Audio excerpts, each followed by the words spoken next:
Hey, Neil Patterson here. If you enjoy my stupid videos, if you enjoy my little comedy skits, if you enjoy my podcast, this is the best way. For only $5 a month, check out my Patreon, patreon.com/Neil P. Neil P. Thank you in advance for getting me through 2021 and beyond. Love you, love you.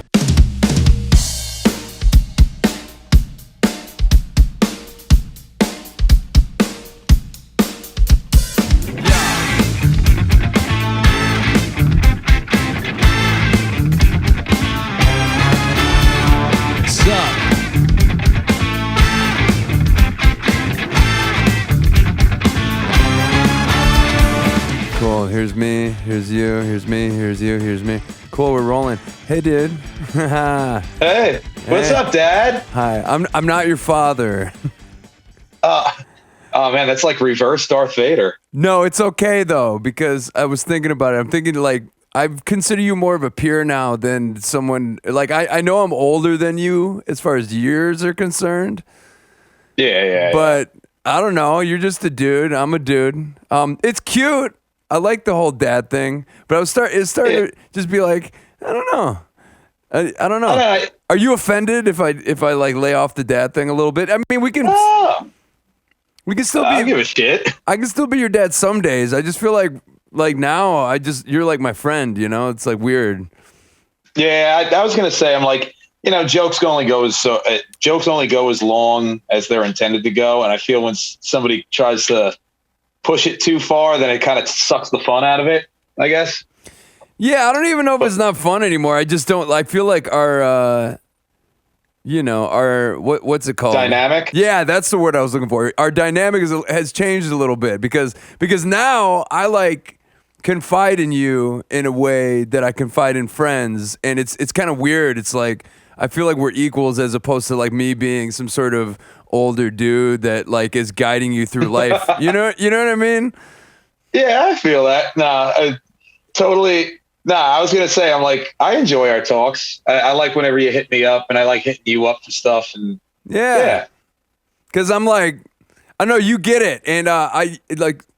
What's weird, and I was thinking about all the parallels in our lives, even though we just like recently became friends. Like we're pretty much, in many ways, have experienced recently a lot of the same shit, which is why when you like rolled your car and stuff, and I'm just like been there, and yeah, and it's like I've been there, and you know, with your dad and stuff, it's like I'm in a similar situation as well. So it's like here's someone that does what I do. They understand the ins and outs of what that's like, and like the business aspect of it as well. And on top of it, personally, like you are experiencing life in a very similar way to me. So it's wild. It's like we're friends, we're new friends, but it's like we're kind of the same dude in a weird way. Dude. Yeah, no. Same dude. No, I was gonna say, I noticed that when we went on tour and I got to know you a little bit more. It was one of those things. It's like, oh yeah, like I know we kind of talked beforehand and we were like messaging each other, and I told you, I'm like, oh yeah, my dad, and you're like, oh yeah, my mom, and it's just I noticed that like we have a lot of the same kinks in our life at different points, like you said, and I don't know, it's just in a weird way, and don't take this the wrong way, in a weird way, it's kind of nice to know somebody else is doing that, even no matter it being good or bad.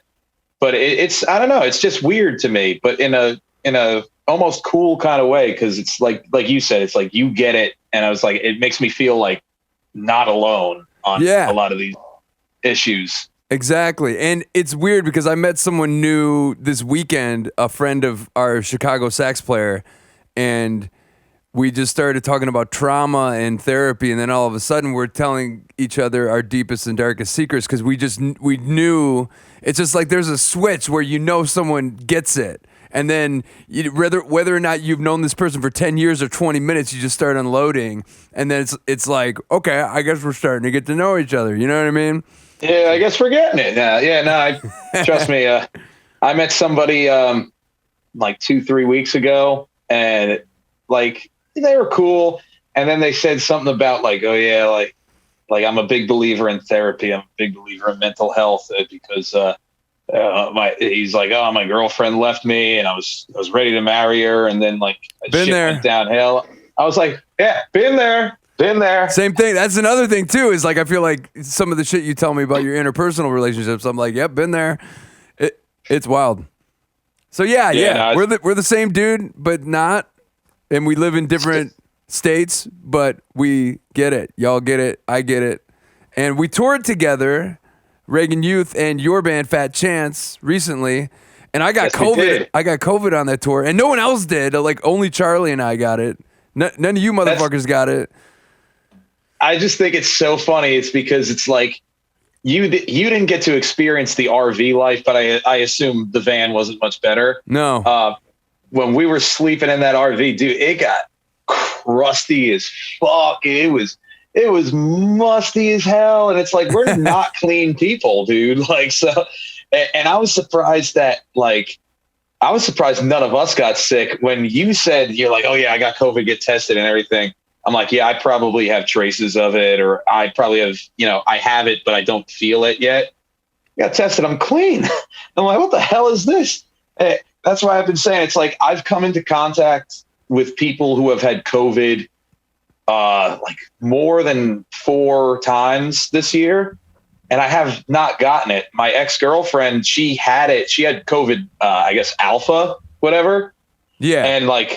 And I was like sleeping with her and shit like that. So it's like, how did I not get it? That's why I said I'm like Charlie Sheen. I got tiger blood, dude. Well, it's Can't weird. touch me. It's weird because Paul was saying the same thing about HIV. He said he has shared needles with people that straight up had HIV, like when he was using needle drugs, and he's like, and I just never got it. So damn. And it isn't like he knew. It's just like when you're an addict, sometimes you take risks.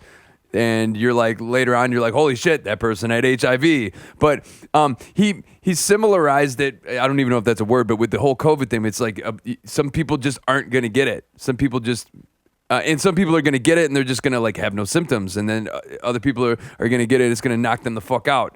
And then there's the whole if you're vaccinated, like that affects. I believe it affects your symptoms. I believe like my symptoms were lessened because I was vaccinated. But then again, it's weird because like I had it and I was spitting on all these people and sharing, I was like sharing rooms and breathing the same air as all these people, and like only fucking 4 or 5 people out of everyone I told I got it, which is wild. Crazy. Yeah, no, I think that's crazy. And I was going to say, you and I had a few moments too. You kissed me in Norfolk. Oh yeah. And I was That's right. And I was sick. I think was that? Yeah, I think so. Or I was sick the next day in Richmond. So, I mean, potentially you could have made me sick, but that wasn't you. No, it wasn't maybe. Or was I sick? I remember just like I started getting sick whenever Richmond was. And that was, okay, it was the day after Norfolk, and that was the last show your band was on the tour with us. Yeah. Yeah, Richmond. Man, Richmond was a time, dude. I remember we were just like, holy fuck, we don't want to stop touring with these guys. These guys are so fucking cool. Like everybody was having moments and everything. I don't know. That was a cool show, but it was like when you guys pulled away, I was like, there they go. There they go. Fuck. Why did we not do the rest of the tour? Fuck. Well, people have lives they got to live beyond the whole rock and roll thing. I mean, because of all people that you're making a big sacrifice when you're going out to do a tour. You're leaving, your home and your comfort behind, and to potentially make like not a lot of money, and you don't know if it's going to be successful, and you don't know if you're gonna flip the car you're in. There's all types, for real. There's all types of factors involved. Like you're pretty much like rolling the dice with your life. You're like, everyone just thinks it's this fun thing. They're like, you get to travel and you get to see all this. Well, you get to, I don't know. You're rolling the dice. You're going out and you're pretty much dodging semis and traveling long distances every day in a potentially unsafe vehicular situation with all of your friends, and you're getting not a lot of sleep. But I mean, the payoff is always that, half an hour, 45 minutes, you get to be on stage, Yeah, no. See, this is the thing that I tell the people, because same guy, Oh yeah. is that I'm sure you've got a lot of your friends in your life who, they don't do music, but they're friends with you, and they go like, oh man, it's probably so fucking cool. Like, wow, you're a rock star, bro. Like, oh, you go out there and do this. I make it very clear to my friends that say that to me, like, wow, I can't believe that's so glorious. I'm like, it's glorious in its own way, but yeah, you got to think of it this way. It's a business trip at the end of the day. It's like your band is essentially a small business. And it's not just to make money. It's to, widen the Squirt from Choking Victim, Public Serpents. He put it the best way. He's like, every band is a circle, and you have this circle around your area. So like downtown Brown would be Detroit. Fat Chance would be like Vernon, New Jersey, like northern New Jersey. It's like every time you travel outside that circle gets wider. If you're good at what you do, and if you put on a good show, you kill it, you go out there and you do your thing and people like it, that circle gets bigger. The thing is like, that's what the hell I'm trying to say is that you're not only trying to make money, you're trying to widen your circle so that hopefully one day you can make a paycheck off this and you can play like Lollapalooza and these big things. And, it's a business trip. It's not like, yeah, there's a party component to it. Like, yeah, fine. Yeah, we'll slam beers after the show. And yeah, when you're on stage, you feel like a fucking superhero. But yeah, you're dodging semis. You're traveling a long distance. You're losing sleep. You're possibly eating unhealthy if you're not watching yourself. You're in survival mode. Yeah. Well, and that's what I'm noticing right now because I just got off doing the West. We did 12 shows on the West Coast with Reagan Youth. And, yeah, I didn't realize how much I was kicking the shit out of myself until I got back. And like, I'm actually going to see a physical therapist tomorrow because my lower back and all the knots in my neck, it's just like, I'm in a lot of pain. And I've had bodily pain since like 2013, but it's been like kind of on the back burner for a minute. Like I've been feeling pretty okay, but whatever happened on this tour just kicked the fuck out of me. Like I'm beat up, dude. Like when I fold over my thighs, my lower back is so tight. It's just like excruciating. And so, yeah, I found a doctor that's going to take my insurance that's going to pulverize my knots in my back tomorrow. So hopefully that goes well. But yeah. There you go. But yeah. I saw those pictures of you the first night. I love that one picture of you where you're just like, and everybody's like on top of each other.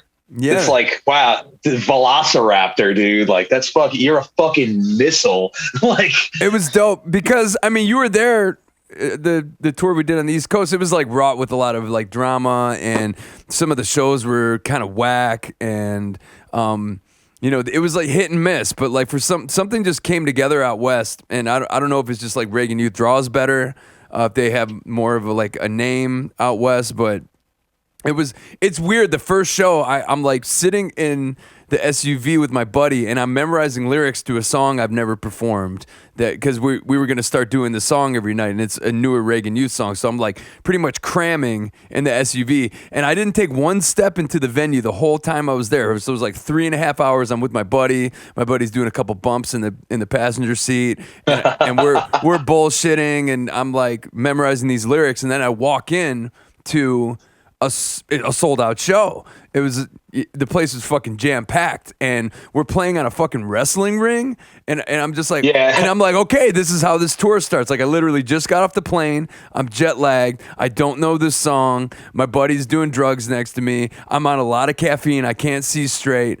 And I'm just walking into this hot ass room and it was sold out. And it's like, okay, here we go. And that was like, that kind of set. No pressure. Yeah. Well, no, I always feel comfortable on stage, but that kind of set the precedent for the whole tour. It's like, okay, this is a different beast than the East Coast, Oh yeah.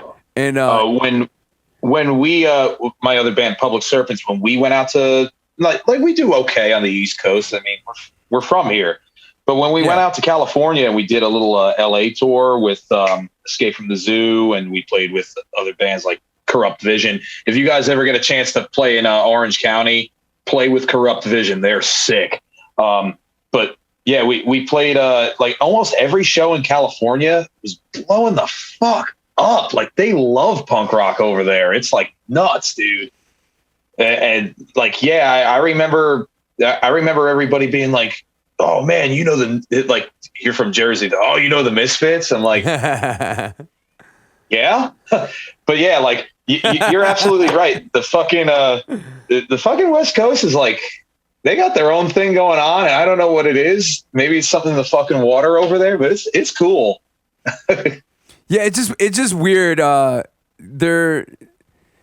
There's like a nostalgia circuit out there where if they really, really, really support the classic bands, you know, like whether it's like the Addicts or Goldfinger, like, you know, just anything that's considered to be like, or Lagwagon, anything NoFX does, anything that's considered like classic punk, whether it's from the 80s or the 90s, I feel like gets a lot of love out in California, like crazy love. Like they do big fest, like Goldfinger does a giant festival on a beach, and there's like 30,000. Oh yeah, people. I heard about that. Yeah, Oh. so it's different because I feel like out on the East Coast, it's just you're dealing with like smaller markets. There's like less people, and there's just something about the West Coast where being in Reagan Youth, like it's beneficial for Reagan Youth to be going out to the West Coast because there's like people.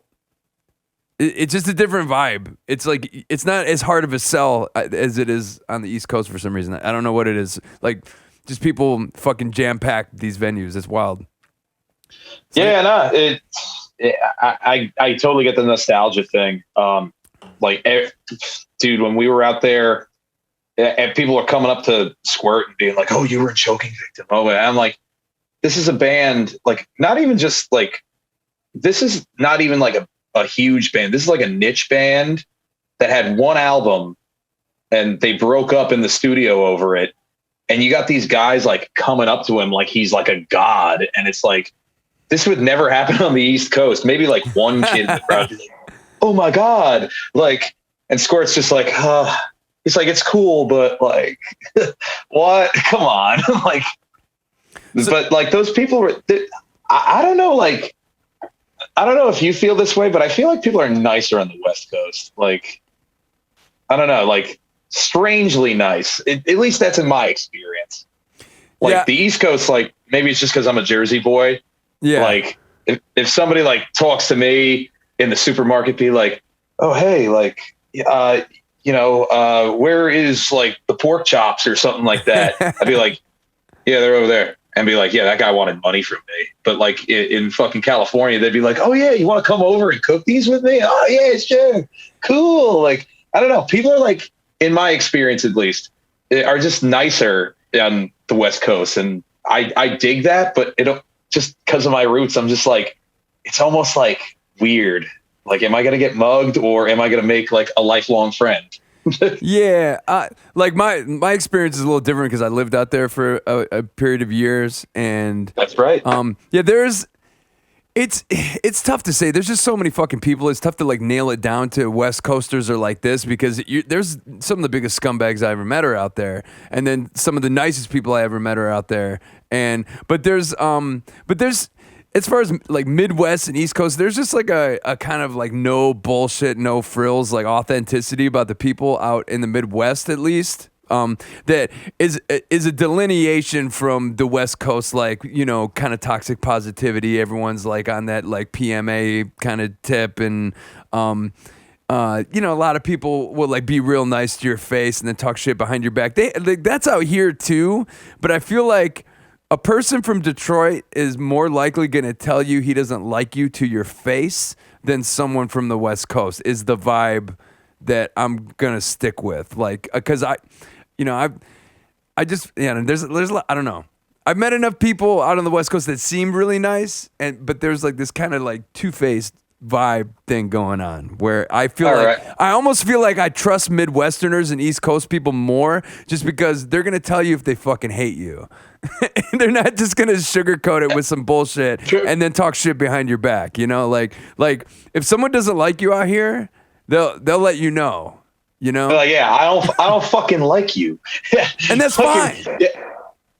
I trust your judgment because like you said, like, you know, you lived it. So I'm not going to be like, oh, you're wrong. You're fucking wrong. Like that. It's just, Like, how long were you out there? Like a year? 5 years, but on and off. But that's the other thing is it's hard to take a group of 10 million people, at least like LA County, there's like 10 or 11, I don't know, there's like millions and millions of people, and just be like, everyone's like this, because it's such a melting pot. It's like New York City, like LA, there's Koreans, and there's like a giant Mexican population, and there's like all types of different people, and it's all mixed together. So it's crazy.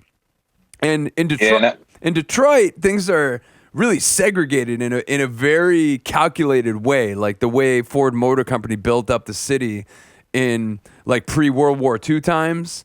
They built it in a way economically that keeps all the people apart. And to this very day, like Detroit is still very segregated. There are cities that are all white, and then they'll border a city that's all black, and it's intense. It's an intense place to live. Yeah, I mean, just today I saw some fucking dude with a bunch of like Confederate shit on the back of his truck, and this was in a city that borders like a predominantly black Detroit neighborhood. Just like a couple miles away. So you're like in Redneckville, which borders, predominantly like black part of the city, and it's fucking weird out here, man. It's way segregated, and it's And it's crazy because a lot of people will rep Detroit and like not even step foot in the city. They'll be like, I'm from Detroit. Like even Kid Rock just put out a video where it's like, Detroit till I die, motherfucker. Dude, I've been to his house. Like I took a shit in his bathroom. That dude does not live in Detroit. I think he lives in Nashville, but like he lives in a fucking giant gated house, which is like 35 miles north of the city. And he also grew up in Romeo, which is like 30, 40 miles north of the city. Like I know he had his hood pass when he was like in the 90s when he was a rapper and stuff.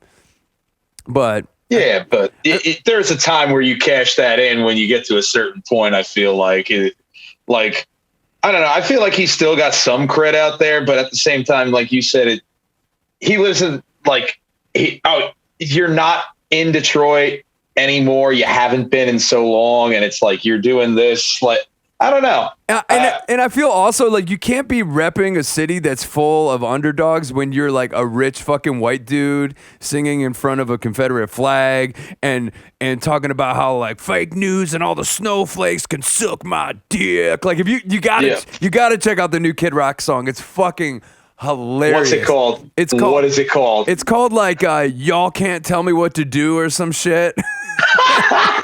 Dude. Oh God. No, it's like it's so fucking terrible that you just have to watch it. It's just like good comedy at this point. Like if you take it seriously, you'll get really angry. But if you're like, he's just such a cartoon. He's just like, oh y'all motherfuckers can suck my dick. Fake news, snowflakes. Everyone gets a trophy. He's like, it's a bunch of millennial pussies. And he's like, oh my. It's funny because he's talking shit about millennials, and millennials are like, I'm a millennial, and I'm 40. So it's like, if you're really worried about this younger generation, you should at least be calling out Gen Z, who are... Yeah, dude, millennial has become such a slur amongst older people, and it's just like... But we're old. We're old.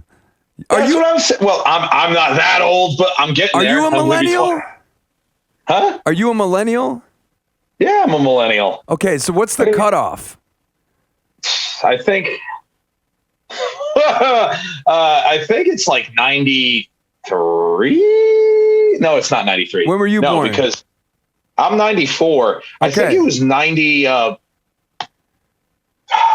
think it's like 96 or 97 or something like that. Oh, okay. Maybe because my ex-girlfriend, she's technically not a millennial, and she was born 96.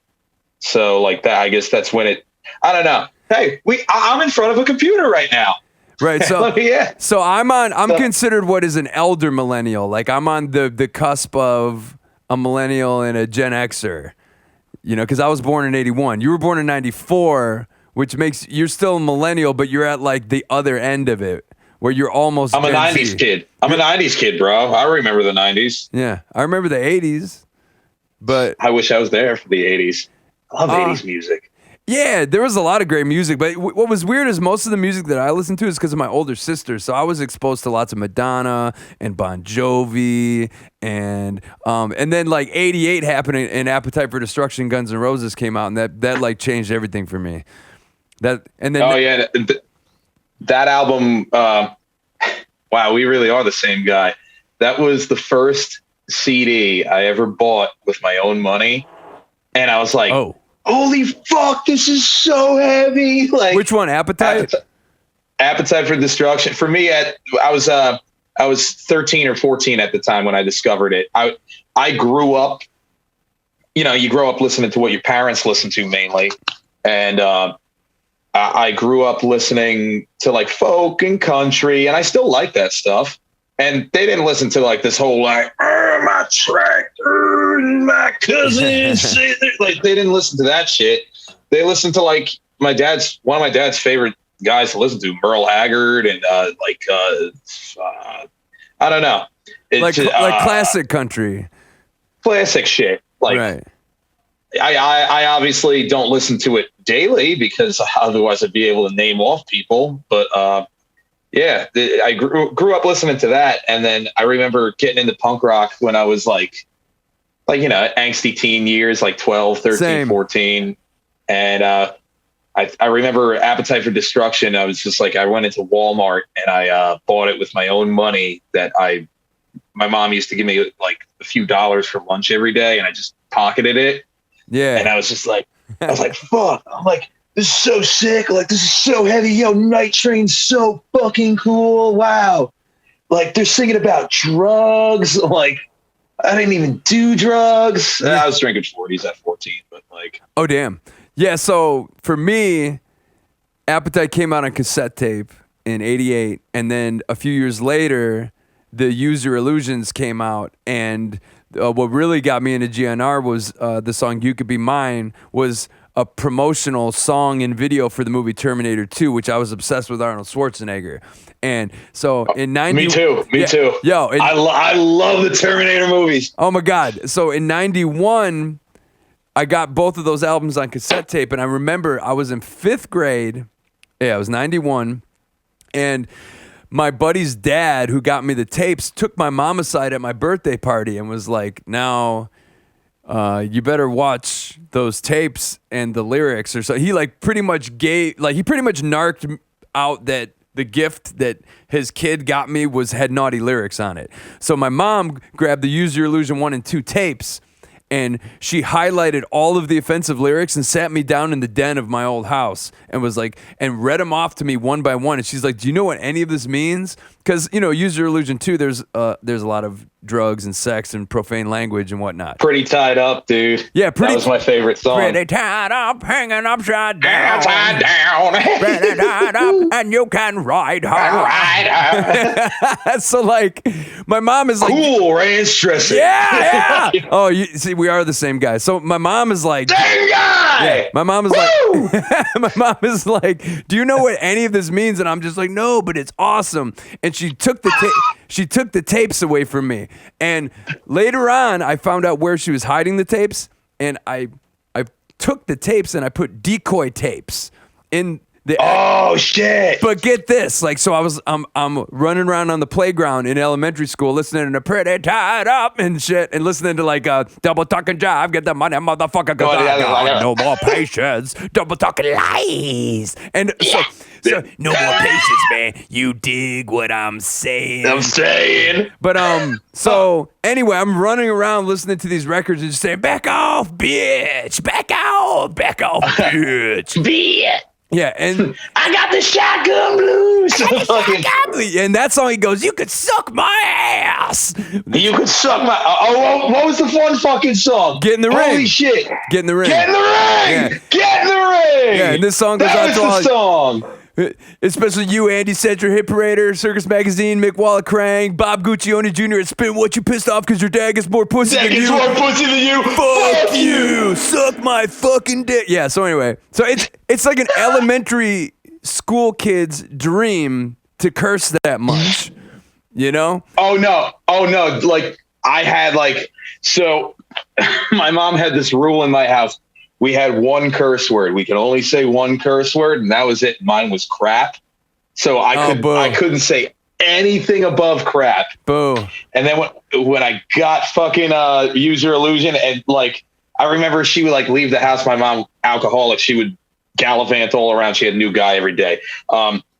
When she was out doing her thing, I'd blast that in my little CD player. And when Get in the Ring came on, I would like imitate like I was in front of a crowd and like saying, "Fuck you, suck my fucking dick." And I was like, man, I feel so fucking alive right now. Like my mom would hate this. Like, so yeah, so what ended up happening is my mom found the decoy tapes, and I'll never forget this. She pulled me aside and she said, "I found the decoy tapes," and I knew exactly what she was talking about because I thought I was pulling a fast one on her.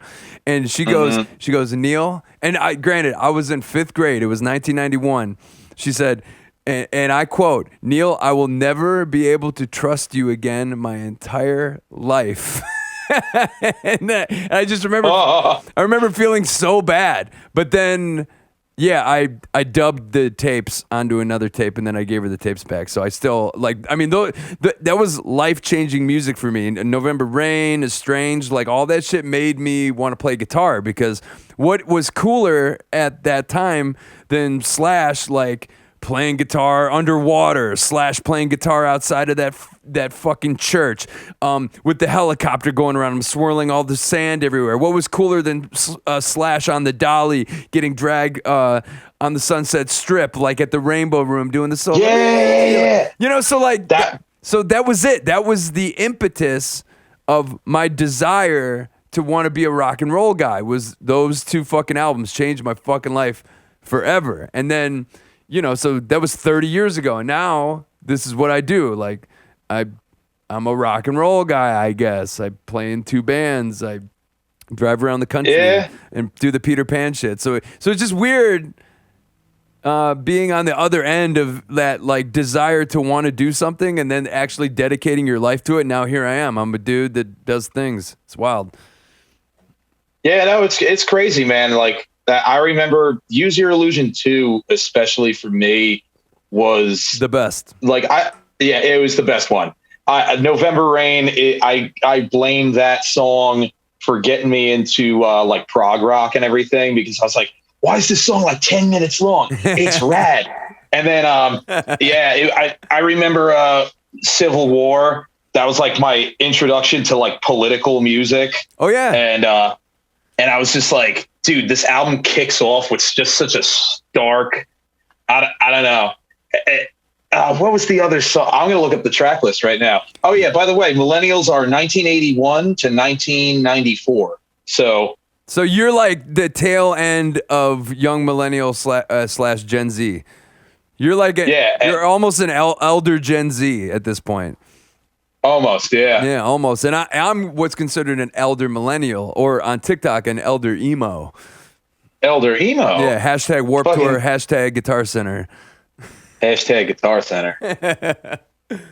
What was the bonus? My World, the fucking industrial song. You want to step into my world. Yeah, that... Guess what I'm doing now? Yeah, and he goes, let's do it. Yeah, and I'm a kid, and I'm a little kid, and she's going, and he goes, oh, your distorted smile. Guess what I'm doing now? Guess what I'm doing now? Yeah, no, that I remember. I was like, this is so weird. I'm like, that shit got me. That shit got me into so much. I didn't even like. I think I didn't have a girlfriend until I was like 17, dude. Like, so it was like, same. It was so weird to me. I was like, why is she moaning? I don't know what sex is. Like, it felt like being as young as I was, like being in elementary school and listening to that felt like watching porno. Like I hadn't seen porno yet because I didn't see actual penetrative sex until I was in 8th grade, because there was no internet. It was like 1994, and the way we saw it is there was this magazine that got passed around the school from the fucking 70s, that had Ron Jeremy fucking in it. So the first time I ever saw actual fucking, it was Ron Jeremy, who I met later on in my life, which is very weird because I didn't want to tell him like the first time I ever saw sex, it was from a 70s magazine that had you naked in it. And then the second, and then there was you met Ron Jeremy. Yeah, that's a whole thing. But then there was a videotape that got passed around in middle school as well, and it was called Nina's Knockouts, and it starred Nina Hartley, and it was like an old, like it was from the 80s, like early 80s porn. And so like every group of guys in my middle school, like just that tape just got passed around, and that like introduced all of us to sex, was a VHS tape, because the fucking internet like wasn't even around, like the advent of the internet, like around 94 or whatever. The only thing you could do was like Prodigy and Instant Messenger at that point, and it was dial-up with the weird sound. I remember dial-up. We had a computer in my house, and it was strictly just so like my dad can do his book work. The brief moment that I remember my parents being together, and he was like, "Fuck this thing! I can't fucking use it!" Like, and I remember seeing that come in, but like I remember like I'm right at that point where I remember I would pick up the phone to answer something, and then like my dad downstairs, put the fucking phone back on the hook. I can't fucking say it. Like, yeah, I'm on Prodigy right now. I'm on Prodigy. Like, yeah, if you picked up the phone, you'd interrupt the internet connection. Yeah, I remember that shit. But it's weird thinking about, you know, that Axl Rose song, the My World song, and me being like, oh, this is naughty, and then it, you know, just being introduced to actual sex in such a weird way. Well, I don't know what's weirder, like being 8 years old and seeing it online, or like being in middle school and being past like this coveted 80s VHS. Like what's, you know, because it isn't like my dad ever sat me down and was like, no, son, I'm going to tell you what sex is. Like I found out through pornography, which is wild. Oh, yeah, me too. No, I never had to talk. I remember, believe it or not, I didn't have internet until I was a sophomore in high school. I didn't have a phone. I didn't have a cell phone until I was a sophomore or junior in high school, because and like, I don't give a fuck about my mom. I told you about this. Like, I hope like my mom could never talk to me for the rest of my days and it'd be fine. I love the hell out of my dad. And like, but my parents, like, you know, they're very old fashioned. I'm not going to say ignorant. They're very old fashioned, and it's not that they didn't embrace the new ideas. It's just that they couldn't grasp them. So like the whole, like, you know, when I was born in 94, like the world's changing. There's the internet. Phones are becoming smaller and smaller and more advanced.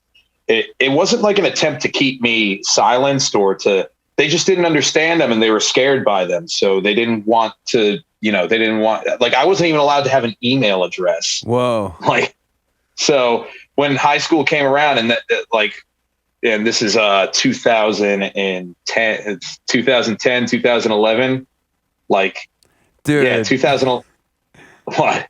Oh, it's just funny because like I was just thinking the year I was born, or the year you were born, and I was talking to Allie about this. I was talking about 94 was the first year I ever masturbated.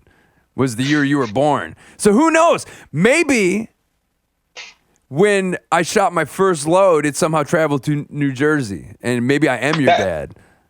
I was gonna say maybe you are my dad. No, that's fucked up. Anyway, go on. What were you saying? No, I was just saying, like, long story short is that it wasn't out of ignorance or like to hold me back. It's just that my parents didn't grasp it. So like they didn't really hop on it, and they didn't think that it was going to be necessary. So then it came down to like, okay, now like you need a computer, you need a cell phone, you need this, you need that. And then when I finally got all this, all my friends already had this. So I was like, whatever. So, but like, I mean, fast forward to today, I'm the most internet active member of most of my bands.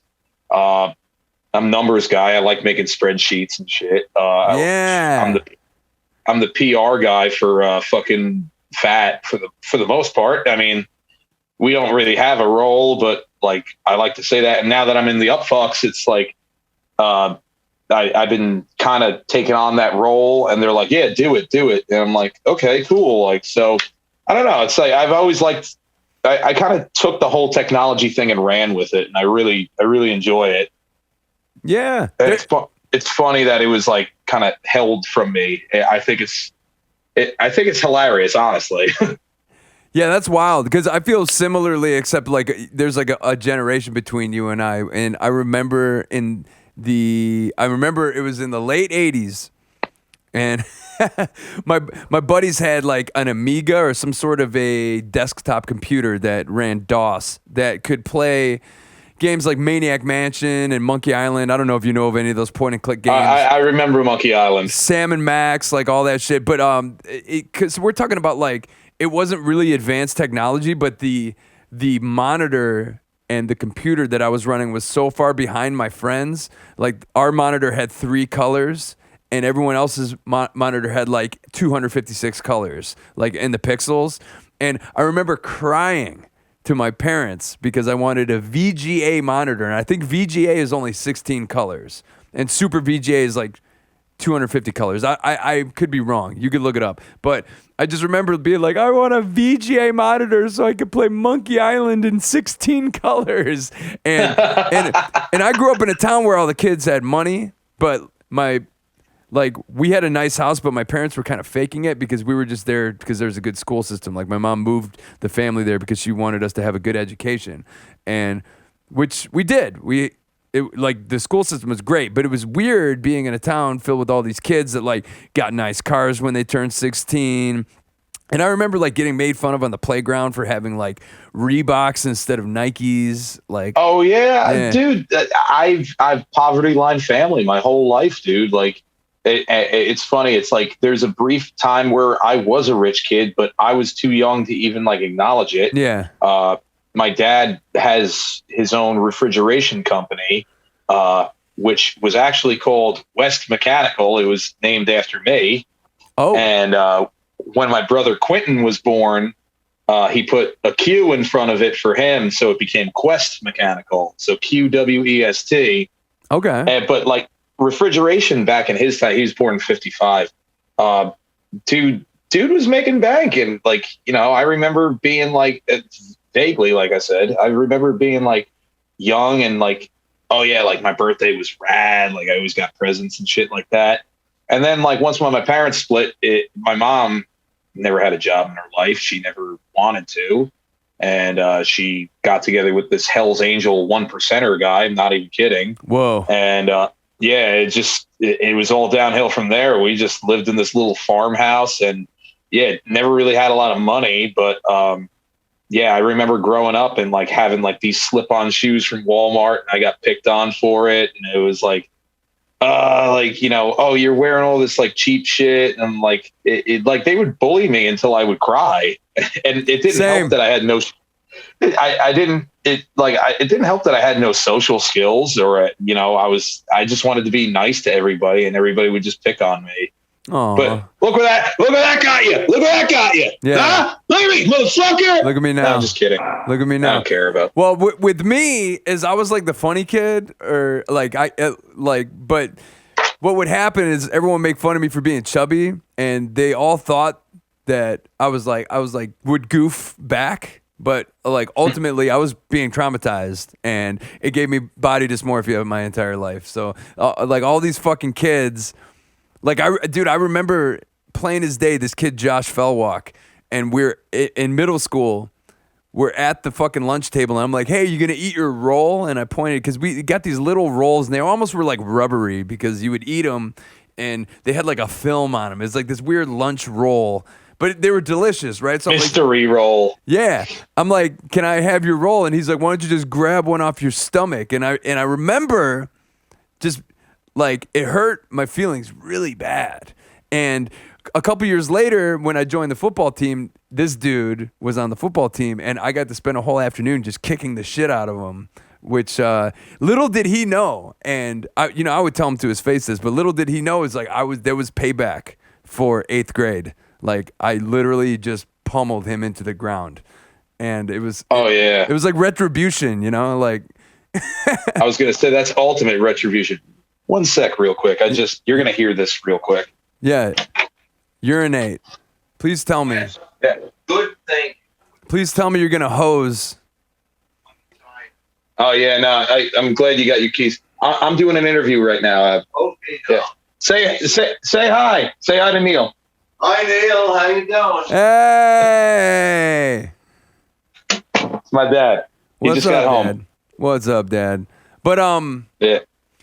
But yeah, it's funny because like we were middle class. We were middle class, but compared to all these other kids, we might as well have been impoverished. Like my family, just because, like, dude, the town I grew up in was this like rich little super white fucking nook of Metro Detroit, and it was weird. But since everyone was pretty well educated, there wasn't a whole lot of ignorance. Like in fact, like black culture was celebrated and taught in the schools, and That's good. yeah, so it was nice. Like I remember I was telling someone there was like an advanced lit class I was in. I was in some sort of advanced placement like English class, and we were reading like 1984 and Brave New World and Huxley. We were reading all of these like novels and stuff and doing like dissertations on them and whatnot, like in high school. So it was a weird little anomaly of a town. Like a lot of freaks and weirdos came out of that place. And in fact, like some of the people from We Are the Union are from my high school. Oh, yeah. And then Bad Cop, Jenny I went to high school with her. She was 2 years younger than me. I love that band. Yeah, and then I'm trying to think of who else. Like it bred a lot of creative types because I feel like everyone was kind of in this like super white bubble of education and privilege to where it was boring enough for people to get weird. And yeah. I was gonna say, I'm like, I don't know. I live for like weird and creative stuff, and that's part of the reason, like, why I know we talked about this briefly before. Is like part of the reason why I guess I got into the Midwest music scene when I was in high school. Yeah, tell me about this. I didn't even know. I thought these were all like crazy big bands, but they were just like, you know, like off kilter, and I was just like it. I don't know. It all came from, I used to go on this website called Newgrounds, and it was like a Flash site. It was like kind of like YouTube, but it had to be Flash videos, and it was you could play games on there. It was cool. But I remember they had this one video. I forget what it was, but they had a Psycho Stick song in it, and I was like, "Oh, this is funny," and I downloaded that song. It probably was Beer, the Flash video for Beer, right? Yeah, it was the beer. It was the Beer song. Yeah. And I remember I saw that. I was like, "Oh, this is funny as hell." And then I followed the band and got really into them. And then following them on Facebook and whatnot, seeing them go, you know, play shows with Downtown Brown all the time. And then I ended up liking you guys more than Psycho Stick. Sorry, Psycho Stick. I still like them a lot. We're all homies. Like, I was just like, dude, I'm like, this band's nuts. And then through you, like you were like, I saw you playing shows with like Scream Mechanical Brain and the Addicts and Angry Samoans and whatnot, and just like follow. Like I remember I would just follow bands on Facebook, and Lung. That's another band. Oh, I love Lung.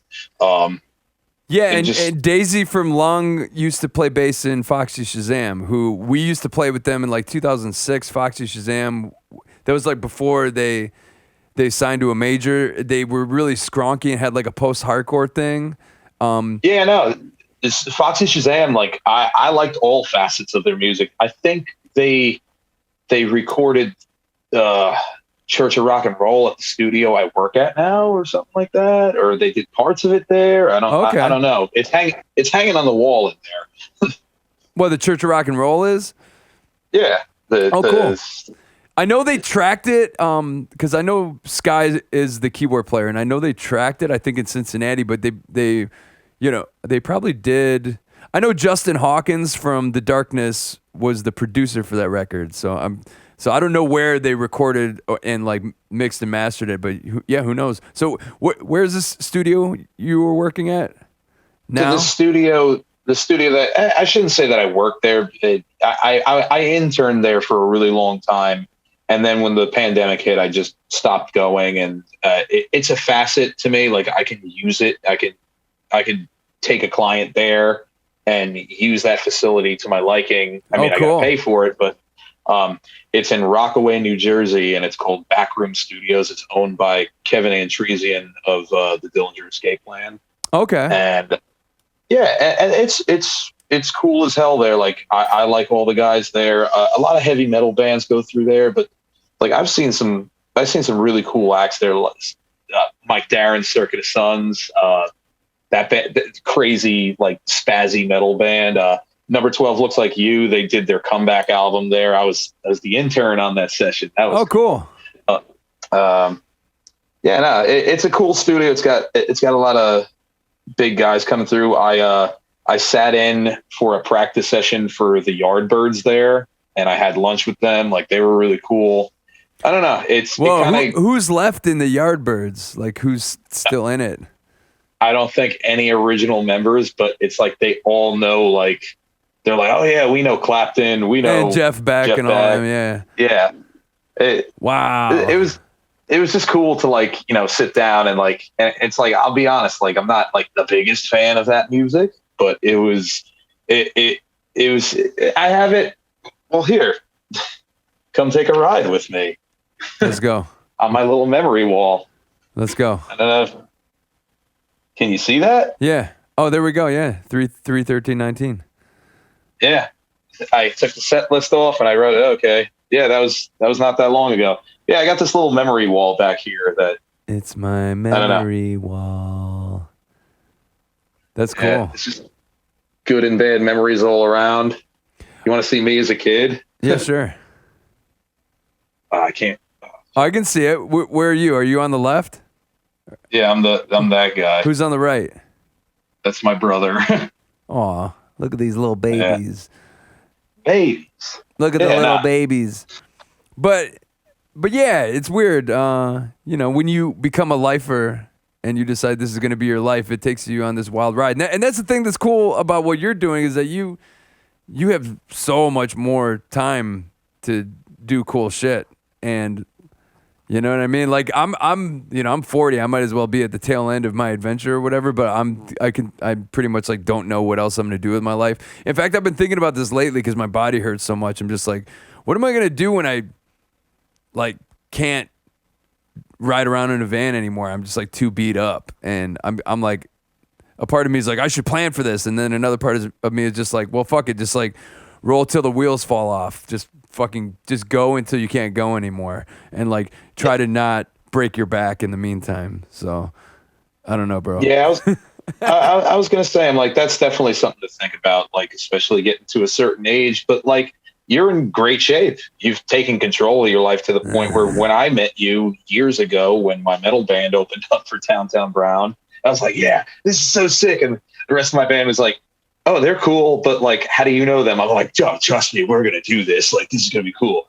I remember you were like kind of chunky and you had brown hair and you were playing like a Les Paul or something. You played at Boone Tunes. No, I had my Reverend. Oh, it was your Reverend? Yeah. Okay. I can't remember. It was 2015. We're talking about. So what? It was 2015. And we were with the guy with the mustache was on bass, Smeed. Okay. Yeah. Yeah, it's such a vague memory at this point. I remember we played together briefly, and I was just like, I was too scared to talk to you. I was like, oh no, these guys are so cool. Oh, that's silly. And now it's like, oh yeah, I could hit you up and be like, hey man, this good. Like, oh no, we're friends. Like, yeah. What's weird is I'm doing an interview after this with some guy, and he's like, I'm nervous, and I'm like, dude, like literally, like, I fucking am just in this room farting. My girlfriend like poked her head in, and she's like, you're disgusting, and then she left. So it's like, is it cream cheese? Oh, what about cream cheese? No. No. No, I'm doing an interview with someone I met on Twitch. So I just say yes to everything. I spread myself too thin. But fuck it. Me both. Someone like if someone's interested in hearing what I have to say, I'll generally say yes like 9 times out of 10, and unless it's cream cheese. I said no to that. Yeah. I wasn't mentally stable enough to have that conversation. We don't. Yeah, we don't see. We're telling secrets on a podcast. It's all good. That That's never fine. happened. I like dry bagels. I like my bagels without cream cheese. Fucking. Oh man, me and Timmy were talking about that today. Oh, happy birthday! Yeah, we're. This isn't live, but happy birthday, Tibby X. Yeah. No, that's so cool. I was just like, I was talking to her today. I was like, man, I didn't expect to like make such a cool friend, but like, fuck yeah, like this is so cool. You could like be my mom, but like this is so cool. Yeah. And I think she told me she's like, oh, can we like do music together? I'm like, hell yeah. So like maybe like collaboration between me and her eventually. Like we're thinking doing like a 4-track EP right here at the studio in my house. Yeah, I mean, like the future is now. Like pretty much like when the pandemic happened, I got a bunch of money just for existing, which was really wild. And then I bought like this fucking thing that I can make my voice sound like this, and I can do, and I can pretty much do anything. I just have to figure out how to work all of it. I'm pretty good at the live looping thing and the keyboard thing. Oh, I love that. But as far as like actually having studio quality home recordings, I am not there yet. Like when we did our Laid Off song, I had some of the samples already recorded on my machine here, but like we in order to get like a really good drum sound, like a live drum sound, you have to kind of know what you're fucking doing. So like I actually bought studio time to make that shit happen.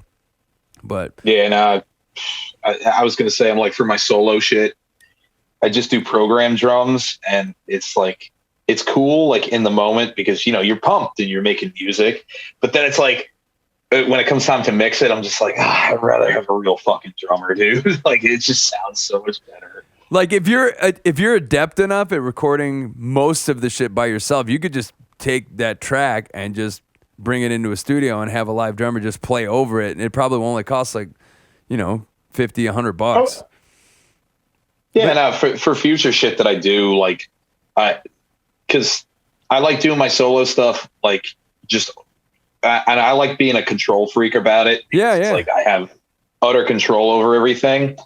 But like the new thing I have coming out in a month, like less than a month at this point, it's like it actually has like a few other of my friends on it from various bands. So I'm like, maybe the next one I'll actually have guys that I kind of like do like a Prince thing. Like, okay, here's your part, here's your part, here's your part, here's my part. Now we're going to play, which would be cool because I don't know. I like having like actual like musicians play things. Not saying I'm not an actual musician, but like I like when it's more than one brain and a computer. Yeah, absolutely. And then a lot of times like happy little surprises will come out of that when you get people, because everyone sees things from a different set of eyes or a different set of ears, and they hear things like, because I remember when we did Laid Off and Phil was doing the drums, doing it to the sequence drums, he just started throwing all these 16ths in there, and it ended up like making the song have this really cool kind of galloping type of feel to it. And that's something that just happened, like it happened in the moment while we were rehearsing in the studio before actually tracking, and it ended up just becoming part of the song. So yeah, that's the beauty of having humans around, because they can like do ideas off the cuff. But oh, yeah. No, fit. Yeah, Phil. I have to say, like both your guys in downtown, bro, they're monsters, dude. Like, yeah, I'm really lucky.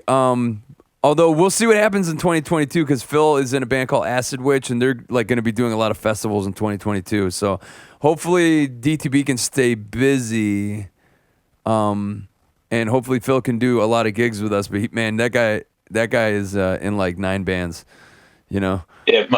If you're great, like if you're as great at drums as he is, like, yeah, like you get poached a lot. He's a hot commodity. Yeah, you're a hot commodity. I'm surprised, like being a bass player and being in like 4 bands and just being like, okay, I'm okay. I think it's just because I'm easy to get along with. Like, Well, that has a lot to do with it because if you're a piece of shit and you're a great musician, like people are still going to be like, yeah, he's really good, but this guy kind of sucks to be around, you know? So Yeah, no, I don't know. I just like to do is I kind of just like I'm always thinking of my legacy of like of brutality. Yeah, Get like it? what's gonna happen? Like when I'm like an old man on my porch sipping my gin and tonic in my rocking chair, and I'm like 88 if I make it that far.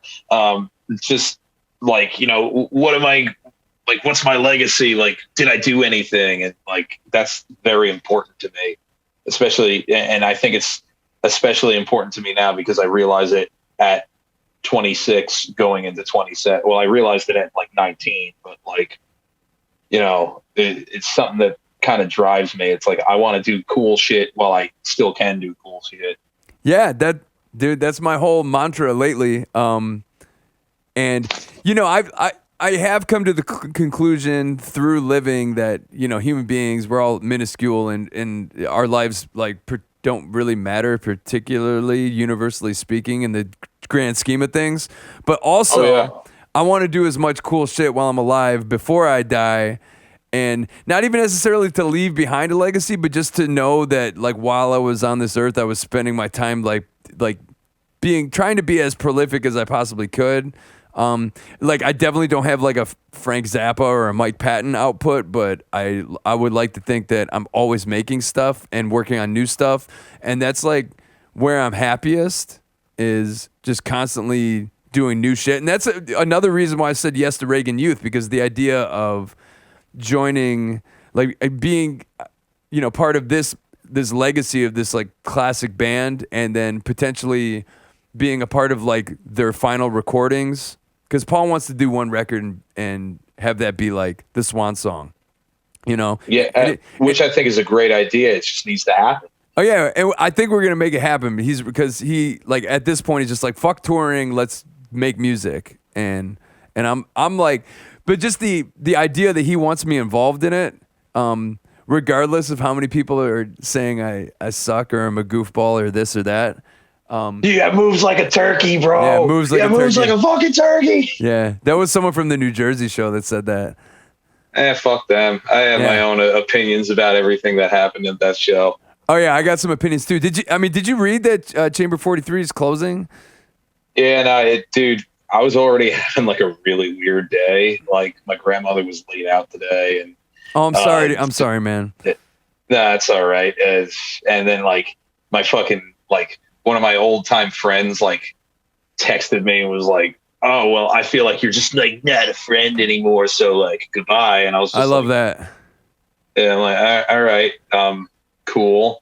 And then just dealing with this whole thing, like, oh, you almost died. If you want to talk about like feeling insignificant, like, or realizing insignificance as a human being. Let's get into that after what you're saying, because I want to talk about that. Yeah, no, I want to talk about that too. Yes. But yeah, it's like all that happened, and then like as I'm getting out of work today, I'm getting on my bicycle, no car, and I'm just like, I pulled up Facebook and I saw that they're officially closing. I'm like, man, fuck today. Yeah. Fuck today. Fuck this. Like, fuck this all. Like, I don't know. That shit, like, because I thought that place was going to be like New Jersey's like new CBGB's. Like, and, it sucks that money has to be a thing. And, man, fuck money. Why things got to cost money? Fuck. Rest in peace, Chamber. It's a lot of square footage, and I can only assume if that's like, it gave me kind of a bougie vibe, the actual city, the downtown part. So oh yeah, New Brunswick, yeah. Yeah, I'm willing to. It's safe to assume that they probably had to pay a fuckload of money just to be in that space, Probably, yeah. And like when you're a record store, it's like it's hit or miss. How do you make money? Yeah, you're either gonna make money or you're not. So, but yeah, insignificance. But it was a moment in time for both of our bands that was a very tumultuous evening that involved it was just it was a lightning rod for controversy, A, and then B, I can't even talk about what I actually had to do after that gig because if anyone actually knew what was going on behind the scenes of that whole thing, like, oh yeah, no, they all would shut the fuck up about everything. Oh, of course. But I can't talk about it, so I'm just being vague as fuck. Oh yeah, I was gonna say, I'm not gonna talk about it, but like, all I'm gonna say is, some people drink and they become different people, and they think they own the world, and they think they know the lyrics to your song, and they end up making themselves look like a fucking poser, and they threaten people, and then they pussy out. So I'm not gonna say names. I'm not gonna say who, but there's a reason why I was standing up when you guys were playing, like me and Kyle from Fat, when we were standing close to you guys. I'm like, yeah, go ahead, try something right now. Like, dude, fuck. Yeah, and it's weird to me, because I drive around in a van with these people every day, just to know how misconstrued Paul Bacchia is it's really wild, because people push his buttons, and then he kind of, like, he reminds me of my little brother. When my little brother was a kid, he had an angry temper, and the kids in the neighborhood would push him until he exploded, and then they would all be like, "Oh, did you see him explode?" And it's like, like, Paul is similar, except like Paul actually has legitimate issues that make him obsessive over certain things and make him kind of volatile, and like, but he's an absolute sweetheart of a guy. It's just, oh yeah, it's just, if you push him the wrong way, you're gonna see some fireworks. Is all I got to say about that. Oh yeah, no. Paul's been interacting with me more, and I'm like, that's fucking cool. Like, I love talking to that guy. He's just such, like, he's so wholesome every time he reaches out to me. When I was having a bad day not too long ago, he's like, "You'll get through this. It'll be fine, man." He's like, "I love you." He's like, "Oh, I love you too, man." Like, such a cool guy. Like, I don't know. It's funny the rumors that follow that guy around, because, like, the dude wouldn't hurt anybody or anything. But, oh no, not at all. But the thing is when he gets that look in his eyes, and he can make you think that he's gonna hurt you or kill your family or whatever, Yeah, burn your house down. Yeah, but you know what? Like, he hasn't burned anyone's house down. He hasn't stabbed anybody. Never. He hasn't killed anyone's family. He just, you push him and you're gonna see some fireworks. It's a thing. No, I do the same thing. If I get too mad, I'm like, I'm gonna fucking throw grenades at you or something like that. Like, I get, that's kind of like the whole thing. Like, my whole family has this problem. Like, oh yeah, like, even my dad, if he gets too mad, he'll be like, "Yeah, I'll break your fucking legs, dude." Like, I'm like, but you're like 65 and you have a broken back and MS. Like, no, you're not gonna break nobody's legs. You break your own legs before anything. But, like, right. Yeah, no. So it's just, some people get, when you fly off the handle like that, it's like, I'm sure, like, I'm not the only one. He's not the only one. Like, you fly off the handle, you get that adrenaline going, you get all red, and you're just like, fuck. Like, I was just going to say this shit because I want to do this shit, but I'm not going to do this shit. Yeah. Because I'm a good person. It's all words at the end of the day. But what's funny, and what Paul came to realize, I think, somewhat recently, is, like, especially after the 2013 incident where he threatened to kill the entire city of Philadelphia. Oh, yeah. But what those receipts and what he said online follows him, and people are like, "This guy's a homicidal maniac." No, he's not. He's not. He was mostly goofing. Like, he literally posted a photo of him, like, on horseback with, like, an AR rifle, and he just said, "I'll come and kill all your families." Like, he was kind of trolling. He was trolling these people. But now, I mean, there's literally been there's been campaigns against certain Reagan Youth gigs. The first gig I ever did with Reagan Youth, there was a campaign from Philadelphia to Denver where all of the Philadelphia people were like, this show should not happen. You should boycott this band. Here's a photo of Paul on a horse with a gun threatening to kill all of us. And it really, in real life, it affected the turnout, and it affected our pay, and it affected that entire gig because the promoter was like, well, I might have to cancel this show. And all based off of like Facebook comment receipts.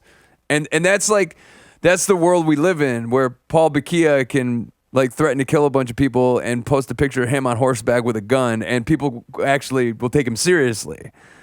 You know? Yeah, no, it's.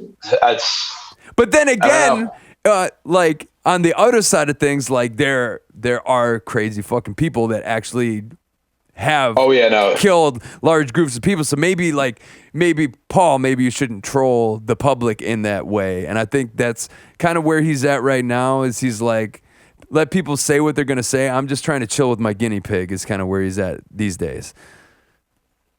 Which is better, I think. Yeah, definitely better. But Tibby tells me all the time. Tibby's like, I miss old Paul, where he would just like go off the handle and like say he was gonna slit people's throats and shit. I kind of wish I was there for that. She said that to me pretty recently. Like, yo, he's like actually crazy. Like, he won't hurt you, but he's like actually crazy. And he like, he's matured in a certain way. But like, God, I miss that old like, I'm gonna kill your whole fucking family. Like, yeah, I mean, he's like, he has legitimate mental problems, just like all of us do, except his are a little bit more severe than. Yeah. And but he's been dealing. That dude is so disciplined in the way he deals with, like the way he deals with things in his life. He's like, he really is a disciplined guy. It's crazy because all these rumors go around about how he's like this out of control person, but he's like, everything about what he does is super regimented. Like he's like way obsessive about everything he puts in his body and how he operates, and you know what he ingests, and everything is like it's very metered. And I'm not gonna go into details, but like he's a very calculated dude. I kind of got that vibe off of him when we were starting to chill. Like when we went to Charlie's house in Richmond at Guarbar. Oh yeah. That's when I got sick. You were sick. You didn't join for that one. But when we were going to sleep at Charlie's house, and Beatrice, Paul, Tibby, I think everybody but you and Charlie came into the Fat Chance RV, and we were all jamming out. We were having fun. We were singing songs. It was cool. But like, I got to talk to Paul for a little bit, like one-on-one for a bit. And I kind of got that vibe that like, oh, I thought this guy, and it sounds crazy to say this. I thought like, oh, this dude's like a fucking burnout rock and roll. Like, this is like rock and roll trash, but in a good way. But I'm like, no, this dude's actually like really smart, and he's regimented. He's mad, dude. He's mad intelligent, and his knowledge of history, like it's literally when you're driving. Oh. And especially music history, but actual like world history, when you're sitting next to him and in the van, and it doesn't matter what he's on. It doesn't matter if he took like fucking a bunch of benzos, or like it doesn't matter like what Candyman. Yeah, it doesn't matter what he's on. He's like so rapid fire. Like if I took a couple Klonopin, I would be asleep. Paul takes a couple Klonopin and will give you an entire dissertation on the history of Croatia from like early BC to modern day. And it's wild because you're like, he's a walking like history and musical history podcast. He knows like every member of Genesis, and like he like especially the stuff he's obsessed with like certain bands like Uriah Heep and these bands that are really influential to him. Like Blue Oyster Cult, like everything he knows about BOC, like he could write a book on all this shit, and he just spouts it off, and it's really intense because he's like almost yelling it and spitting while he's doing it, and I'm just like trying to stay awake driving the van. But it's cool because his energy like actually propels me in a yeah. Go ahead. He's cool.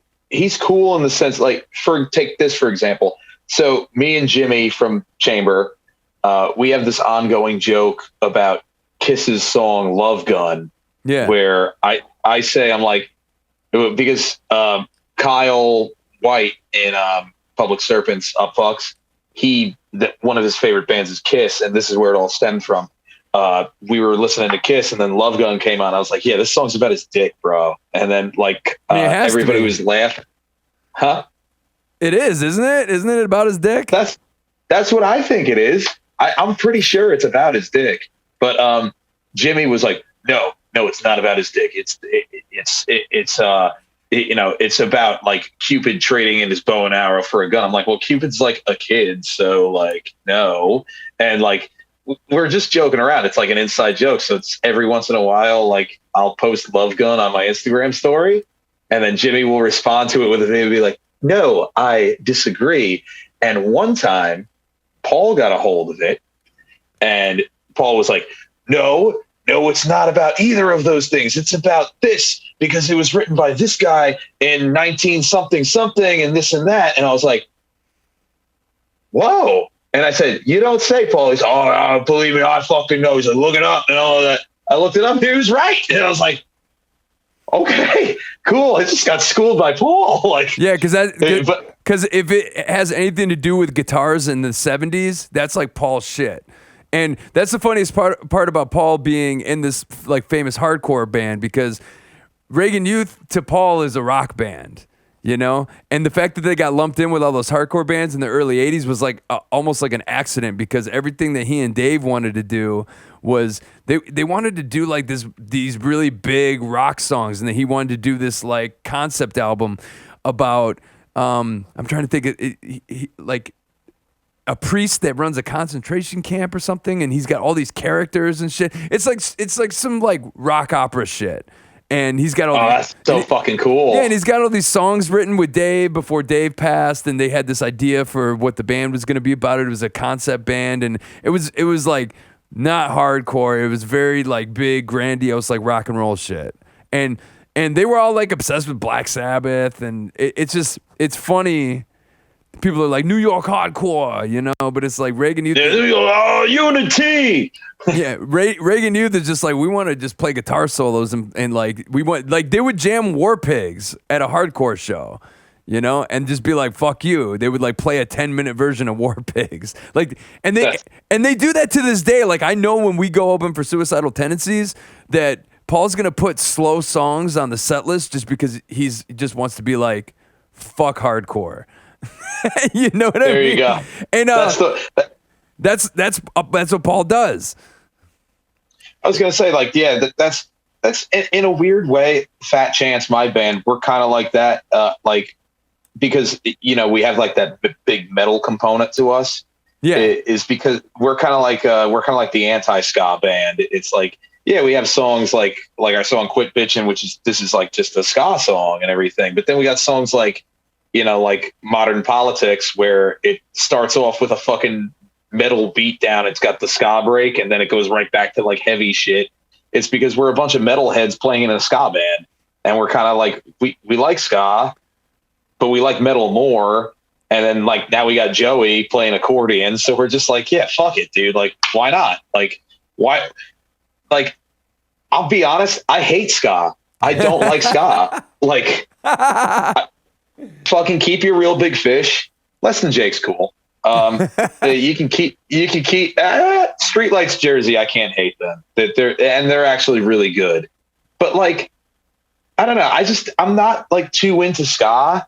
I'm more of a metal guy, and I'm more of like I don't know. I'm more of like a prog rock guy at the end of the day.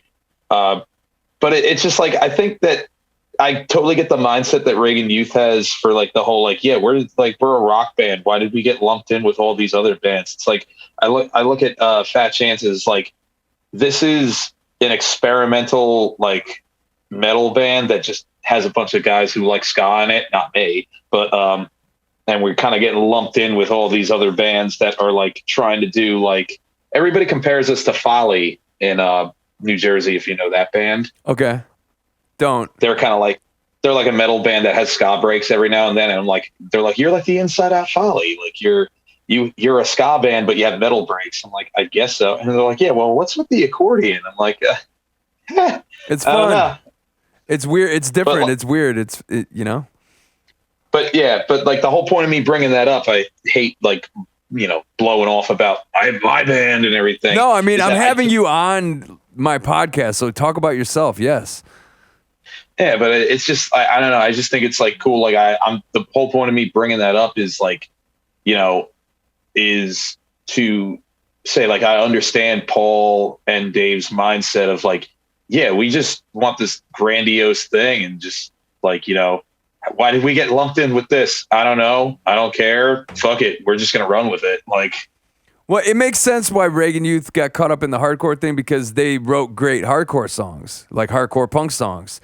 But also, if you listen to songs like Jesus Was a Communist, if you listen to songs like Anytown, there's just all types of weird guitar solos going on, and there's like weird tempo breaks, and that's the first thing I noticed when I started studying the music is that this isn't just a band that does one thing. This is like a multifaceted punk band. Like they do, like there's like Phrygian mode, like almost like Middle Eastern sounding guitars in One Holy Bible. And there's a lot going on. You can tell, and the lyrics. That's the other thing, is the lyrics were so tongue in cheek and snarky, and which was ballsy for the time that they existed in. Like when they first came out, like Dave and Surgeon's lyrics are like, and the imagery like that the band put on, like. For the time, you gotta give that credit. Like people, even like I have friends that are like, wait, you're going on tour with the band that has fucking KKK members on the cover of their album. Are you sure you're not racist? And I'm like, wow. No, like you gotta like get you gotta know what the band is about. Like that was the whole like, hey, yeah, if you're not paying attention. You're not paying attention if you don't read the lyrics and you're a poser, and don't play that fucking song or I'll send you to the hospital. I didn't say that. Well, Dave Rubenstein was a Jewish man, so yeah, and that's what I was thinking. His parents were actually escaped from Nazi Germany. So oh shit, I had no idea. What? Yeah. You asked Paul about it. So it's like, it's funny, and especially now. Charlie's Puerto Rican and Tibby's Jewish and Paul's Croatian. I'm like as white as they come, but it's definitely like a multicultural band. But yeah, Dave was a Jew, and he wrote all those lyrics because he was just pretty much saying like the Reagan administration might as well be Nazi Germany, and these like Republicans that just follow Reagan blindly might as well be like the Hitler Youth, and it's just like that's the whole point of the band. Is just being like, hey, this is totally fucked, and this might as well be Nazi Germany, except it's in America, and Reagan is Hitler, and that's the whole thing, and that's why the band broke up after the Reagan era. Like Paul got the band back together when he realized that the music meant so much to people, and there was an actual what's the word when people desire something, there was an actual there's a demand. There's demand for it. Well, not only that, but like I think like the first Reagan Youth gig that Paul did in 2006 when he got the band back together was like almost an accident. Like someone booked Reagan Youth and just told Paul about it, and then Paul's like, "Well, I guess I got to get a band together," and that's like how the reunion started. That's so sick. Yeah. Okay, I'm just gonna put this band in the bill. They're not together. Yes, but like I'm gonna tell the founding member about it. Yeah, someone like the way Paul tells it, at least the way I remember him telling me, is that someone was just like, "Yeah, and Reagan Youth is gonna play," and he's just like, "What?" And then he just went with it, and then he's been doing it ever since. So yeah, the band broke up in like '88 or '89, and then got back together in 2006. And it's been going ever since. But it's funny when people are like, "Oh, it's a money grab," or "Oh, you guys are capitalists," and it's all about money. It's like, dude, Paul lives this music. It's really, really important to him. And Paul talks about Dave every single fucking day. Like, Yeah, best fucking friends. Yeah, dude. they were best friends. They came up together in Queens. They were in fucking middle school. They were like, they knew each other since they were little kids. And that, like, everything that Paul does is in remembrance and in honor of his deceased friend. And for anyone to fucking skew it any other way just doesn't know. And to know Paul Bakia is to know, like, a really genuine dude. Oh yeah, no. And he's done some crazy shit. And but I think ultimately, like, I wouldn't be singing for the band if I really thought that he was a bad guy. You know what I mean? Exactly. Listen, you got a good head on your shoulders, Neil, and I know that you wouldn't put yourself or your reputation at risk if it really set off any red flags. And this is kind of one of those things, like I said, like going into this tour when Fat was like, oh, well, they have KKK members, like, because, well, me and Ferris knew, Kyle and Lacey didn't really know. Joey knew. Joey knows music. Joey and I talk about, like, the Residents and shit like that. But it's like, yeah, Lacey and Kyle were like, oh, I don't know, like, maybe, like, no, trust us, let's go. And I don't know, for, you know, after going on tour with you guys and then, like, becoming as close as we have with everybody, like, I talk to all of you guys, like, weekly. I talk to Tibby daily. Like, yeah. Tibby's, like, in my, like, main circle of friends now. Aww. Paul schools me, like, and I talk to you, like, or I at least interact with you, like, every other day. Often, very often. So it's like, you know, like, oh, are you guys, like, really, like, evil people? Are you guys bad people? Like, no, of course not. And shit's I silly, don't know, man. Paul, I feel like me and Paul, like, hit it off in front of the Bowery. And he's like, oh yeah, you do edibles? And I'm like, yeah, but we're going to play tonight. And he, oh, here, take this. Come on, eat it. I'm like, not right now. We're going to play tonight. He's like, okay, well, there's an ice cream cone waiting for you. Never got that ice cream cone. Paul, where's that ice cream cone? He's got it in New York. You just got to drive over the bridge, man. Yeah, if I had a car and drive over the bridge, see you there in 10 hours on my bike. Yeah, it'll take a while. But what's crazy, I've been watching Sopranos lately, and I feel like I'm getting to know New Jersey in a whole new kind of way. In a weird way, Neil, you gotta fly out to Jersey. I'll give you the whole tour. Yeah, I'm sure it's different than Sopranos. I'm sure Sopranos is definitely a different experience than I would experience if I was, like, hanging out with the homies in Jersey. Yeah, in Jersey. But can you put the big reverb on that and say Jersey? Yeah, Jersey. Yeah, there you now go. You're okay. tuned in. Now you say it. Jersey. Cool. Jersey. But yeah, I've been coming to New Jersey since I started touring in, like, 2006. So I think we stayed in New Jersey the first time on tour. Actually, probably I want to say it was like 2003. We played the Delancey Bar in New York City and stayed in Jersey. And it was like 2003, and we took my old drummer's minivan, and it was a Frank Wood show. Do you know anything about Frank Wood? Do you know that promoter? No, I don't, actually. Okay. He's a New York City promoter, and he promotes, like, you know, like, kind of glammy, punky stuff in Manhattan, and has for, like, probably 35 years now.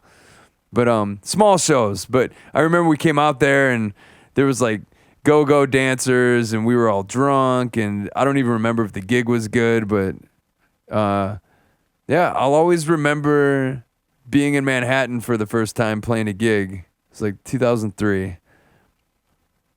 Was it the Delancey Bar? No, it was some other bar. It was like it might have been a strip club the first time we ever played out there in New York City. Oh, was it the Blue Room at all? No. I remember I played a show at the Blue Room in Secaucus, and the dancers were actually, like, they were stripping while we were playing. That's always fun. It's always weird. We played with Dog Fashion Disco at a strip club in Flint. Oh, shit. I love that band. And it was weird because these strippers were, like, the ceiling was really high, and they were coming down from the poles went all the way to the ceiling, which is probably like 30 or 40 feet in the air.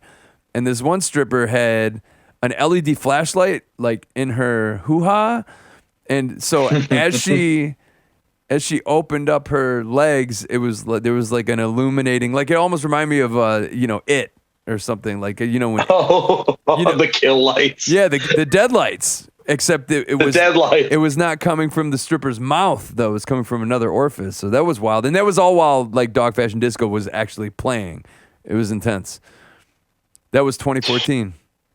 Jesus Christ. Yeah, fucking Public Serpents, we played this gig at this bar called it was called Lucky 13 in New York City, and they had strippers on the bar and everything.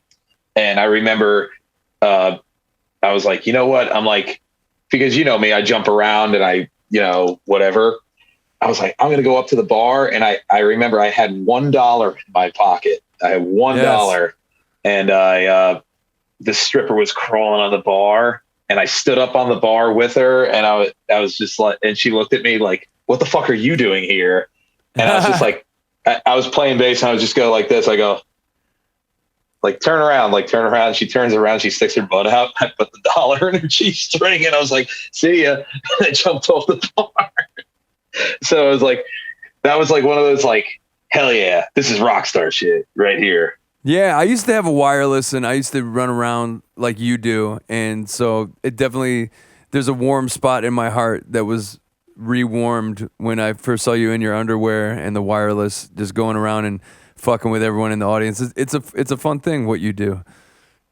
I don't know. I like to have fun. So my friend Paul said you draw a fine line between this fucking guy and this fucking guy. Yeah, but we all in Reagan Youth like really, I know like Tibby and I, there was the show in Boston or whatever. We're just like, we're like, this guy's fun as fuck. Like, kind of we you know what I mean? Because we were in that merch nook, and you like ran over there in your underwear, and you're all sweaty, and you had the wireless, and it was like a heartwarming moment, you know? Yeah, a Dreamweaver moment. Yeah, that song was playing as it was happening. You were in slow motion, and there was glitter everywhere. Everywhere. So let's talk. I know we've been talking, but like I feel like I don't know if I necessarily did I didn't like really introduce you. We just started bullshitting. But you play. Yeah, so you play in how many bands? Video. I play in a lot. Main band is Fat Chance. Then Public Serpents, I guess, would be secondary, even though Public Serpents does all the tours. Then I just joined the Upfux, which they're on Bad Time Records with We Are the Union. That's a good label to be on. Yeah, no, they're cool. It still hasn't like hit me yet, but like, yeah, I'm in the Upfux. I do my solo thing, which is just my nickname, Weftin. And then I do a few metal bands. Technically, my high school metal band is still together, but we haven't put out shit in so long. It's Parallel. And then me and my buddy, Dan Semino, we're doing another band called Conduit, I think it's going to be called. It's like hardcore shit. And then, me and Tibby might do something, and who knows what that's going to be called. I'm just Music Man all the time. What was the band you were playing with when you opened for Downtown Brown in 2015? Parallel. That was the band. Okay. Yeah, no, you can find it. I was like 2015. I was, I can't remember. You were like 20 or how something. old. Probably 20, yeah. I remember like I was just like, we have to play this show. And yeah, it was like my prog metal band. You can still find the music on Spotify. If you look up Parallel, the name of the album is Entropy. Cool. Yeah. I'm picking my calluses. So let's talk about I definitely, it's jarring whenever anyone gets in a car accident and I see what happens to the vehicle. It like immediately, there's a visceral reaction that happens to me because in 2010, anyone who listens to the show or follows me knows that like we flipped our van on the highway. But let's tell me about I want to know what was going through your mind like as the crash happened, and if you're comfortable to talk about it, because I feel like it's something a lot of people go through, and some people want to talk about it, some people don't. But what do you want to tell me about? What happened? Definitely want to talk about it.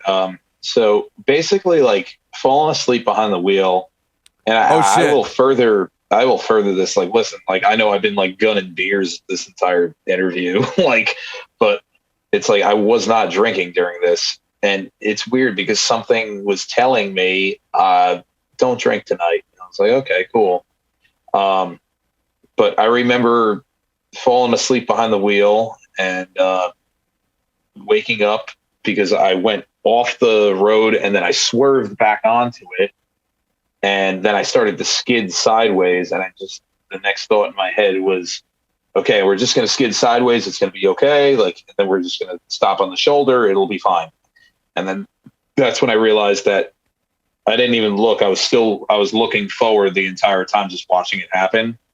And then that's when the road curved and I went off the road again, and I flipped over and I landed on the ceiling of the car.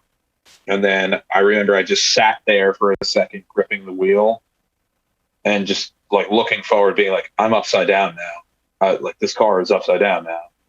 And then I unbuckled my seatbelt and I fell. And there's glass all in my sweater and everything. And I'm like looking around and I'm like, holy shit, how the fuck am I going to get out of here? And I remember hearing, and this shit, like I hear the sound of metal creaking and it like kind of makes me cringe. I remember just hearing that, like, oh, the car's weight is coming down on top of itself and it's going to crush me. So I actually had, I have it on me. I have my switchblade on here, which has a little blast breaker on the back. And I popped the window out and I crawled out, and there was already a guy calling the cops. And like within 5 minutes, the cops showed up, but he's like, are you all right? And I go, I just got into a car accident. And he goes, yeah, you did. Are you all right? I'm like, I just got into a fucking car accident. I'm like, holy shit. And I remember I just sat down and I looked at the car and I was just like, I had my hands over my face like this. I was just like, holy shit, this just fucking happened. I'm like, I never thought this would happen to me in my life, ever. I've never gotten into a car accident. I've always been a responsible driver. If I was too tired, I'd be like, nah. If I was too drunk, I'd be like, give me a ride home. And so for me to go from like having an absolutely clean driving record to like, oh, this is now careless driving. You flipped your fucking car. You didn't just like hit something. You flipped your car. So did you get a ticket for that? Huh? Did you get a ticket for that? I have yet to see that ticket enter the mail, but I assume I'm going to get a ticket for it. Like the cops didn't write you a ticket right then and there? Nope, they did not. You might have not gotten a ticket, honestly. Maybe not. Hopefully not. Yeah. But Geico, fuck them, dude. Like, I've been 2 weeks without a car, and it's hell. I'm used to being like out and about and doing things, and like even just around the area, just like if I had nothing to do or if I got my tasks done for the day, I'd start hitting people up, be like, yo, what are you doing? What are you doing? Like, you want to hang out? You want to go see a movie? You want to go out to eat? You want to come over my house and record music? You want to like I'm a go-getter. Like, I like to see people and do things, especially with people that are like creative. Like, I like that. I would drive 2 hours, like Fat Chance. I drive 2 hours to get to band practice. Oh, wow. Yeah, no. So it's like, if I like you, I'll put in the work and I'll get there. And then just to have that all like gone is just like, oh, that's not a thing anymore. And I don't know. It's really been taxing to me because it's like I literally just sit inside. I go to work on I ride my bike to work, and I come home and it's like, well, that's it. You're inside for the rest of the day. So did you not have full coverage on the vehicle? No, I do. I was financing this car. So okay, so then you should be able to get a check from the insurance company. They're investigating me. So here's the funny thing. Really? I changed my insurance 2 days before the accident. And I did, like, it's an accident. You can't predict when that's going to happen. Right. So now Geico is like, oh, he's trying to beat us for money. So okay. So did you change it from like PLPD to full coverage and then get in the accident days later? Is that what happened? No, I've had financed vehicles for the last like 2-3 years. Yeah. I had a Prius before this that crapped out on me. Yeah, no, I wish I had that now with how gas prices are. Right. But I had Progressive for like the last like 8 years since I had my Subaru Outback, and it's like, actually, yeah, that's right. So when I was working for the brewery, I was driving the big 13-ton truck, and I destroyed a brand new Range Rover. Which, if you look behind my head, that big piece of blue up here, that blue triangle. Yeah, that's a piece of the Range Rover I hit, and I destroyed it. It was brand new. It had the paper plates and everything. Oh no! I slipped in the snow. Yeah. Okay. So I guess that's technically my first accident, but like, the truck was unharmed. It's 13-ton like side loader. Oh yeah. But it's just like. But my rates went up because it was my it's my license, it's my insurance and whatnot. I didn't get a ticket for it, but Progressive was charging me like $160. So I was like, I gotta change this. So I changed over to Geico, and I was paying like $100 for insurance, and I was like, okay, sick. I saved $60, and then I rolled my car. So, and it's full coverage. It's full coverage. Besides a rental car. If I had a rental car, I probably wouldn't.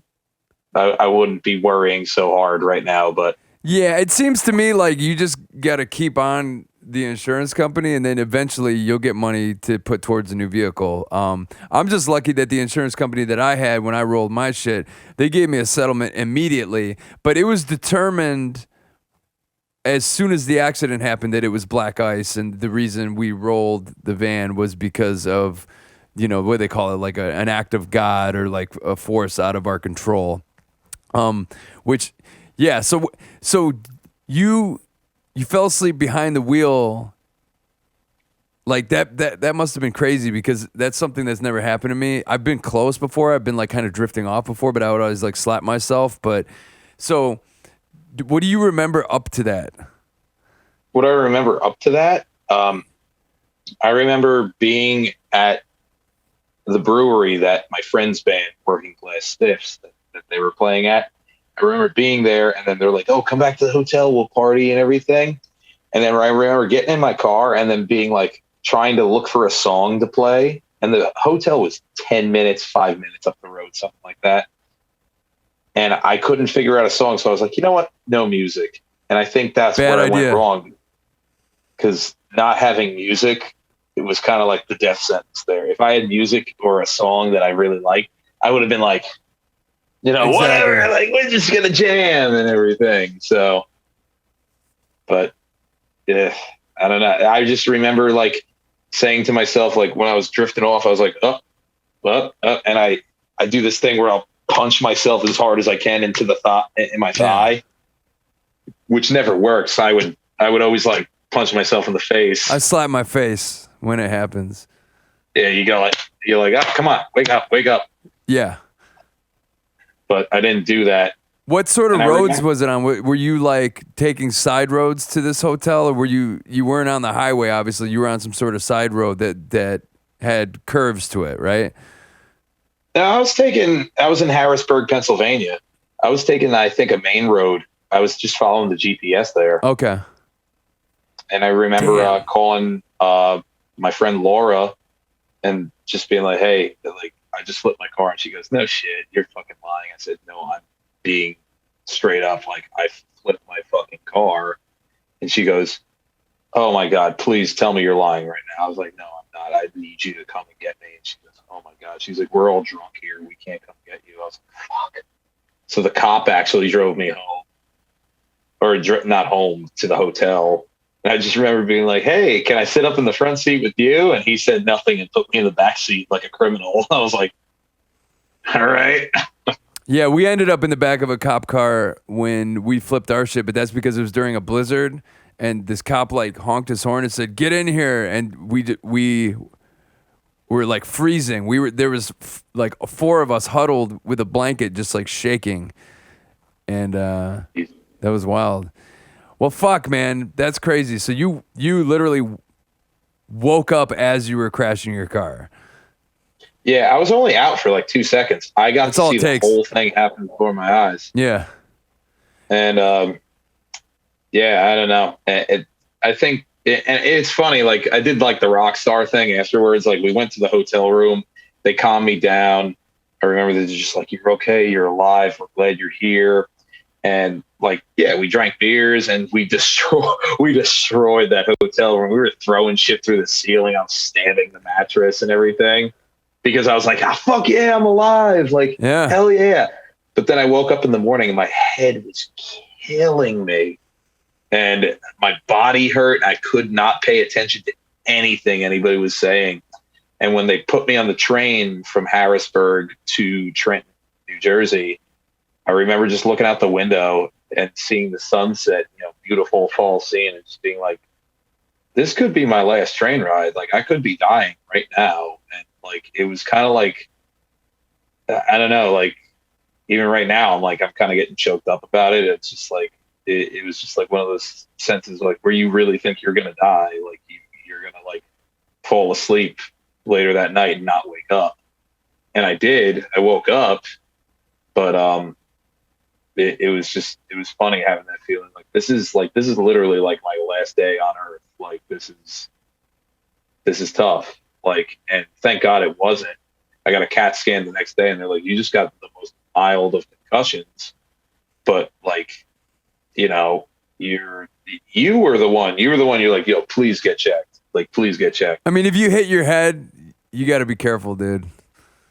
I didn't remember hitting my head. Yeah. But then here's the thing. Like, I remember, I don't remember hitting my head, but I remember, like when I went to see my car in Harrisburg a few days later to like, get my things and everything. I had my bagpipes back there. I had my bass amp. I had everything. There was a puke stain on one of the seats. And I was like, "Oh yeah, that's right. I forgot. I puked." And I remember saying it to somebody. They're like, "Oh, you definitely hit your head if you puked." And I was like, True. So like, they're like, "You probably just blacked out. You don't remember it." And I was like, "Oh, okay. So I guess I did hit my head, but I don't know. The airbag saved my life, I guess." Yeah, you're lucky, dude. And as far as that, like when the accident is actually happening, like I remember when we were facing the wrong way on the highway going backwards, I remember thinking to myself, yeah, we're just going to flip around and we're just going to start going forward again. And it's funny when you're in that moment during an accident, everything like slows down and you actually have a conversation with yourself, at least I did, and it seems like you did too, where you're just like, "Oh, I'm going sideways or I'm going backwards, but I'm just going to like start going forward again and it'll be fine." And it's funny hearing you say similar things, Yeah, no, I just remember like going sideways, hearing the tires screech and then being like, it's fine. It's going to be okay. Like, we're going to skid and it's going to stop. I'm going to get jerked around and and then after that, I'm going to straighten my car out. I'm going to get in the shoulder of the road. I'm going to call the cops, or I'm going to get out of the car and see what the damage was. And, and then we're going to take a nap right then and there. And then we're in the hotel. It's going to be fine. I remember just thinking like something akin to that in the split second that it happened. And then I remember the car going boom, and then getting jerked around. I remember hearing the airbags go like, yeah. And I was like, holy fucking shit, dude. Like, what? And like, I don't know. That's just like how it happened. And I don't know. Like, the whiplash was probably the worst thing that could have ever happened to me besides the concussion, because I'm still, I don't know if you heard that. Oh, I heard that. Yeah. My neck is still cracking. My back is still cracking. Ow. And, yeah, I mean, I used to be able to crack like my back, like you get like a pop or two here, but like now these are loud pops. And I don't know, like I think part of it's like I haven't been to the gym in so long because no car. But it's funny to me. It's just I don't know, like like you told me, like these things are going to manifest later. It maybe not the next day, maybe not 2-3 days from now, but like weeks later, these things are going to manifest, and you're going to realize you were hurt. Like, and now this is manifesting. Where thank God it's not my brain. Thank God it's not detrimental to my well-being or my life. Yeah, but it's like structural damage to me. I've always had back problems, but now it's like, oh, I have like actual back problems now. Like today, I was like, dude, I wish I had a cane. I wish I could walk around with a cane because like the low pressure of the rain here in Jersey was just like not doing it for me. Yeah, it's getting cold in Michigan, and my knees are like, what the fuck? But yeah, especially too, thinking that we were gonna go forward, but then there was the moment when the van started to flip, when my brain went from, oh, we're gonna be fine, to you're gonna die, like, so it was like there was two sequences of moments. There was a kind of, oh shit, you're going backwards, but it's gonna be just like a movie. And then there was like, once we hit that ditch and the van started flipping, it was like my brain was just like, this is it. This is the end of your life. And then, yeah. But it was weird because we all crawled out of the van and none of our gear got fucked up. And the only thing that got fucked up is the van was totaled. And a small GPS unit, like one of those Garmin units, got into the snow and was in. So those were the only two casualties of that entire van flipping incident. Was the van was totaled and we lost our GPS. That was it. Everything else, all the gear, I drove out to where we crashed, and I like got all the gear in a rental van pretty much a couple days later. And yeah, it was really weird. It was like visiting a grave site, kind of. Yeah, no, I think that was harder than seeing the car after the accident was fresh. Is going when my dad drove me back to Harrisburg to get my things, and I just remember seeing the car and having it hit me like really hard and being like, "Whoa!" Like I was in that thing, and I took a bunch of pictures and I took like Instagram videos, and I was like, "Oh yeah, I'm back in my car." Oh man, yeah, like this is custom, bro. Like pimp my ride, like. And my friends were like, "Oh, you're making a joke out of it." I'm like, I'm trying to laugh to keep from crying, and I actually did cry later that night because I was just like, dude, listen. When the medical team pulled up and took my blood pressure, and my pulse and everything, they said like everything's normal. The one lady, the one EMT was like, she put both hands on my shoulders and she looked me dead in my eyes. She goes, "Listen, you should have died. Like you should have died. Like this is like that bad of an accident. Like you should have died." And I remember kind of hearing like the what's that movie? Inception, the boom, like, you know, that noise. Right. I remember hearing something like that, like my ears rang and just being like, whoa, like this is a medical professional being like, you should not be alive right now. And then I remember saying that to the cop on the scene. The cop was like, "Listen, I'm not trying to add insult to injury, but he's like, I've seen car wrecks less worse than this, and I've been pulling dead bodies out of them." He's like, you should count your blessings. And I was like, yeah, dude. It's like, fuck, dude, this is something. And then 2 days later, I went home and I wrote that song Whiplash, and I was just like, dude, like it's funny how like you were saying, like when we were talking on Facebook, you're like, pain gives you like a weird perspective of things, yeah, especially shit this big. Yeah, and it's like it definitely like that whole when the medical, when the EMT told me like you should not be alive, like you should have died right then and there. it kind of changed everything for my life from that point to this point. And it's only been 2 weeks.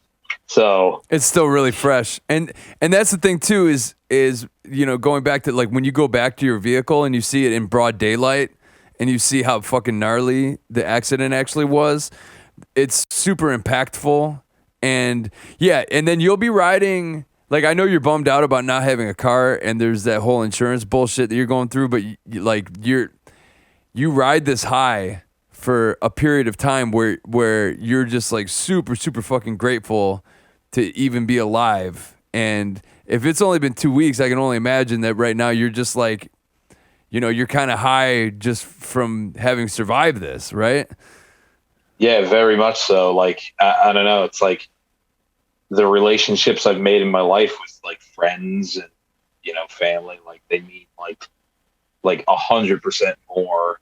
And the things that you see, like, I don't know, you choose your words more carefully, and you I don't know, it kind of it shines a different colored light on things where I know, like you talking about riding this high. So it's weird.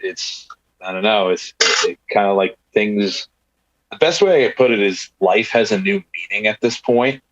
And it kind of reminded me of like why I do what I do, where I'm like, I want to do this music thing even more now. And it sucks that this is like the month off for me, but it's like, I want to do this touring and music thing even more now, which is why I'm doing a solo EP, which is why I'm trying to set up more tours in the future, which is why I'm not like so ready to like, oh, let me get a cubicle job and just, live and everything. I'm like, it's kind of great in a sense, because it's like, yeah, shit can happen like that. The light can go out like that. The flame can get snuffed out like that. It's like, you can't worry about the specifics so much. You got to worry about like, the big picture. Life's made out of constants and variables. Death and taxes, you're always going to have those. But like the variables are like, what the fuck are you going to do with your life? So me, I'm like, I don't know. It's like this car crash kind of was like, I can be snuffed out that easily. So you know what? I'm going to do cool shit. I'm going to do cool shit. I'm just going to do cool shit. And I'm going to like go hard as hell with it. And it's like, I love you and I love Reagan Youth. I love Downtown Brown. I love all my bands and everything. And it's like, I just want to like do all that cool shit, all the things I was so afraid to do, like be on this podcast or like ask like Downtown Brown if like we could play shows together. It's like all the things I was afraid to like ask. It's like, it's easy now. I don't know. It's just easy now. Like ultimately the worst thing that's going to happen is someone's going to tell you no. Yeah, no, I'm not afraid of, I'm afraid of a lot of things, but I'm not afraid of like those menial things anymore. I'm just like, fuck it, dude. I'm just going to, the risks I still take risks, but like in more proper ways, not tired driving to hotels, more like I'm going to ask this band if I can do this. I'm going to go out to this weird Midwestern city town and play a show to nobody, but I'm going to do it. Like, I don't know. It makes me more, I guess, adamant about doing like this shit that I was always on the fence about. All the things that were on the fence, they're falling to one side now. Well, good. Because, yeah, life is short. And when you have experiences like this, it really makes you realize that life could be even shorter than you think it is. And especially when you get to be my age, so many motherfuckers are dead. Like, people that I came up with and people that I consider friends, like, and in the Detroit area especially, that like people are dropping like flies. And so it's it feels like the more you go into, I don't know, am I middle age or I'm getting close to middle age? I'm fucking 40. I didn't think I would make it to 30. So at this point it's like I'm thinking about, well, what am I going to do after 50? But I also, like, talking to you reminds me of, I don't even know if I'm going to make it to 50. I don't even know if I'm going to make it to 41. So I might as well just stay on my path and keep doing what feels natural to me. Just like you were emboldened by your experience of flipping the car. It's like, you could have been like my old drummer. He quit the band very shortly after we flipped the van. Like at that moment, he decided, all right, I'm doing something different.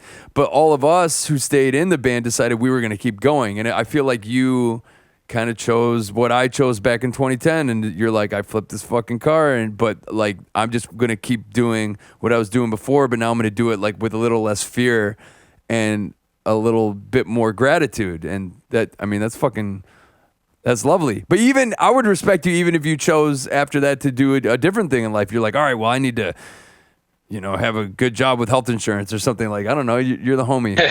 I'm just glad you're okay. I'm glad to hear that, man. I'm glad I still got breath in my lungs to talk to you. Yeah. It's just, I don't know. It's like, for me, it's like it made me more ambitious. It's like, I want to do this shit more. And like, I'm not like, I'll be honest, like I was talking to a girl and like, she was like really cool and everything. And like, oh man, like she's really hot and she's cool. And like she was coming out to all my shows and she was kind of giving me that whole like, well, I kind of want to be with you, but like, not really. Maybe we should do an open relationship. Like, not really. And like, I know you're hurt. I'm hurt and this and that. After that car accident, I'm just like, nah, you know what? I'm not playing fucking games with you anymore. It's like, you pick one or the other. That's it. Yeah. Life's short. And unless that's something you want to get into, some sort of open thing. I mean, like it takes all different types of situations to make the world go round. And yeah. I definitely did. I wrote a song about it. I did a thing like that for a minute, but now I'm in a very monogamous thing with Allie, and we've been dating almost 4 years, and I think, and especially when you get older, you're gonna start realizing it's like I don't have time to fuck around. Like I don't have time to play games. Like I'm here on this planet. And let's just all be honest with each other and let. Oh yeah. And even in the industry as well. It's like, dude, like don't jerk my chain and fuck me around. Like, what's the deal? Like what's the guarantee? What's like if I move out to California, what is actually going to happen? Not just a bunch of empty promises. Like I'm at the point in my life where it's like I'm almost super cynical to people's intentions because I've been fed all of this bullshit. So yeah, whether it's in an interpersonal relationship or like a romantic or a business or anything, I'm just like at this point, I'm just like, lay your cards on the table. What's being offered to me? What are you going to do? And then what am I going to provide in return for that? And it's weird because, people, I might be like, be coming off as like short to some people or coming off as like too aggressive to some people at this point in my life. But it's like what Mark Maron said. He's like, I don't know how much time I got left. So no, exactly. That's what it is. I don't know how much time I got left. This, like I keep saying, I sound like a broken record, but like the car accident put everything into perspective where it's like, yeah, life is really that precious. You could be snuffed out at any second. Which is why it's like I immediately went home and started tracking another EP, and it hasn't even been like a year since I tracked my first EP. And I was just like, this is all supposed to be like ideas for like Fat Chance. And I was like, okay, well, I want to do this with this band and this and that band. I don't fucking care who I do it with. I'm going to do it by myself. Yeah. And it's like, I don't fucking care. This is why I'm like, I'm not talking to that girl anymore unless she wants to talk to me and actually be serious. This is why I'm like, I don't care. Like, I don't care about a lot of things. Well, it's not that I don't care. It's just that I'm not as,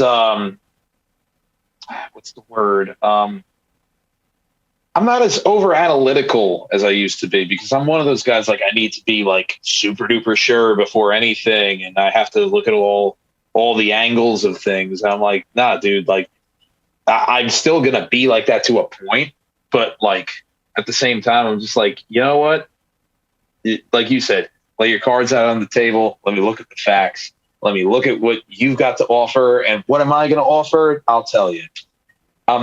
There's no beating around the bush. All bets are off. It's like, this is what it is. And if you don't want to play that game, I'll see you another time. Like, yeah, I don't know how, Allie and I saw Mark Maron in LA, and he did his whole bit for like maybe he did 15 or 20 minutes just on I don't know how much time I have left, and he makes it funny, but the whole idea is just like, oh, you want to invite me to do this thing?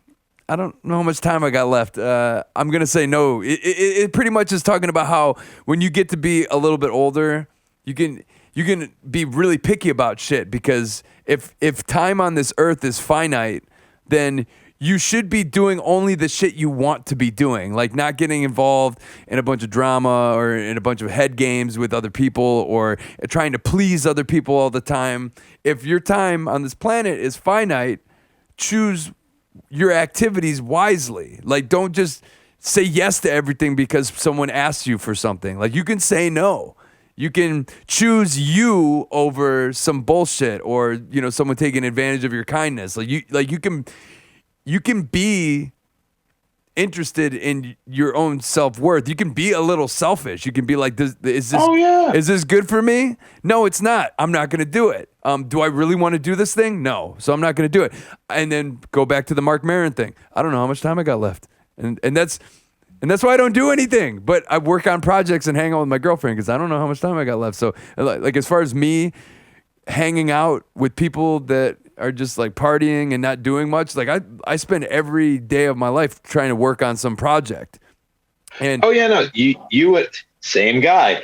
Like, I'm sure you feel like this too. If I don't feel like I'm learning and progressing and doing something of worth that's going to better me or a situation or a group of people or a thing in my life, if I don't feel like I'm moving forward with something, I don't want to do it.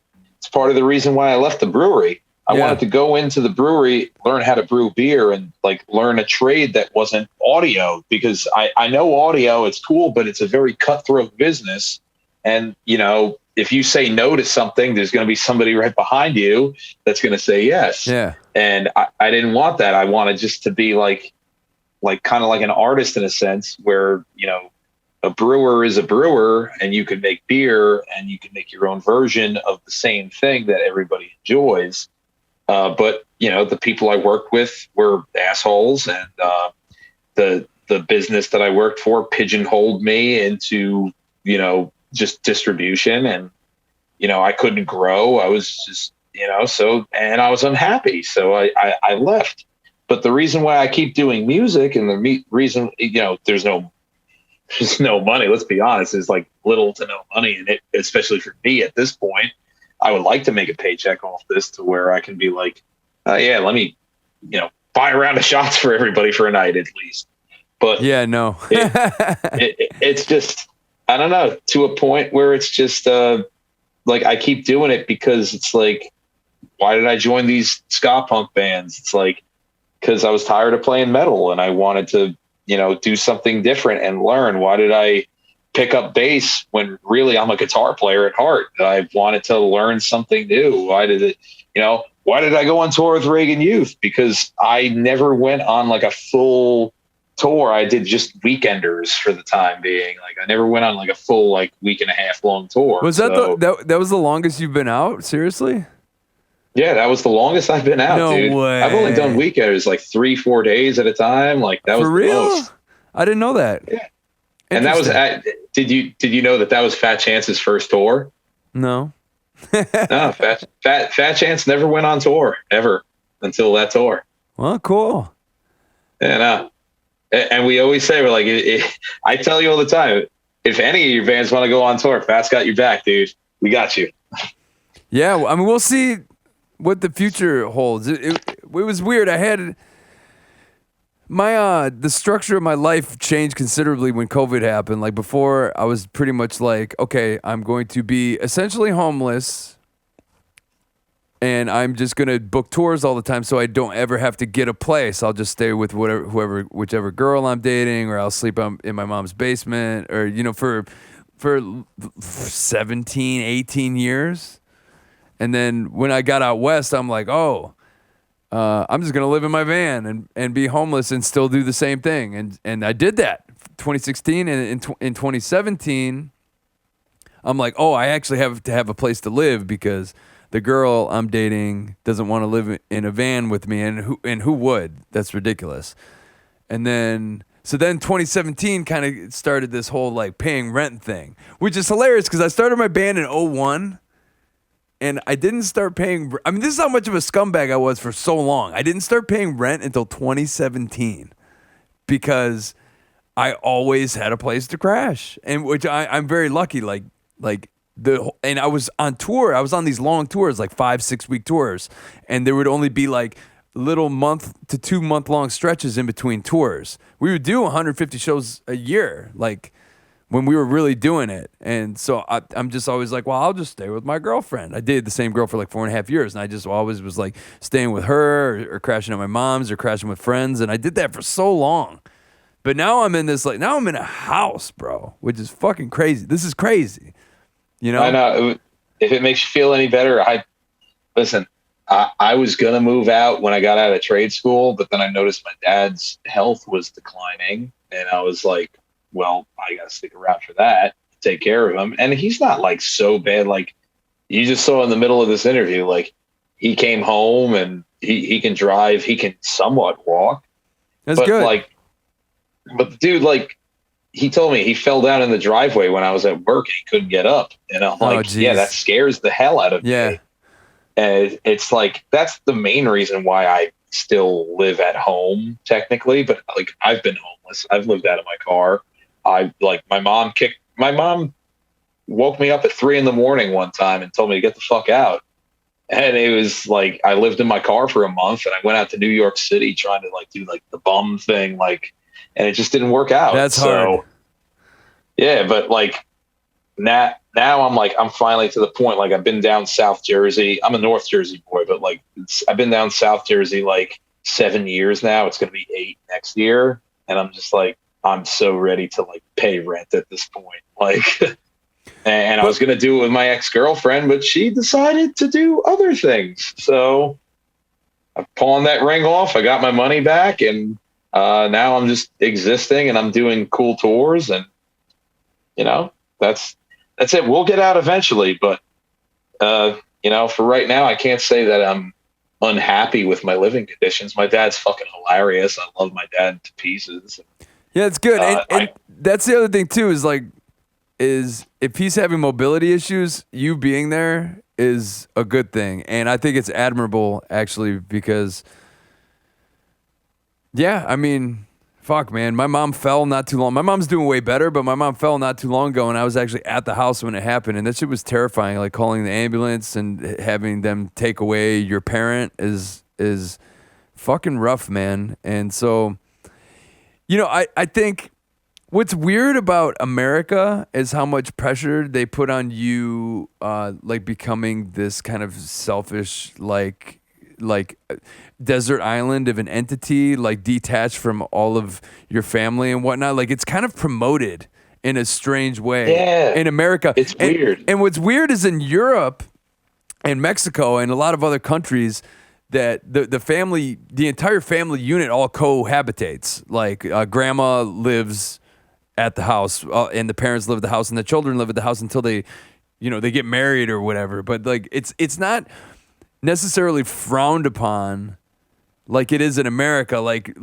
you hear people say all the time, they're like, oh, he or she still lives at home and they're this age. And it's just like, well, what if that's their choice? What if they're helping out? What if they live a lifestyle where they're never there? And that's something I always wrestled with because when I wasn't on a tour, I would like be at my mom's or staying with whatever girl I was dating at the time. And I always remember like feeling really insecure about that. And it's funny because Allie actually today was like, why don't we just save $20,000 and move in with your mom for a year?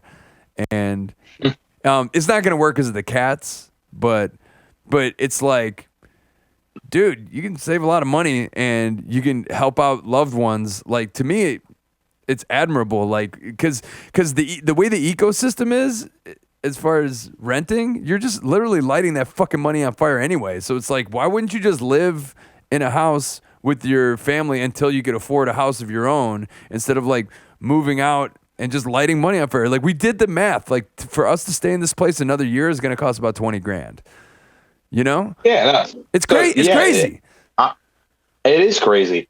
I'm all about being smart about things, and that's coming from a guy who's made a lot of dumb decisions. Same, bro.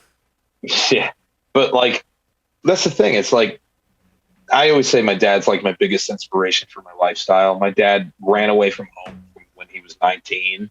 Yeah. And he got in his truck and just drove out to California, sold his truck halfway through, and just lived homelessly in California, just being a bum, and loved it. Like, wow. My dad's hardcore.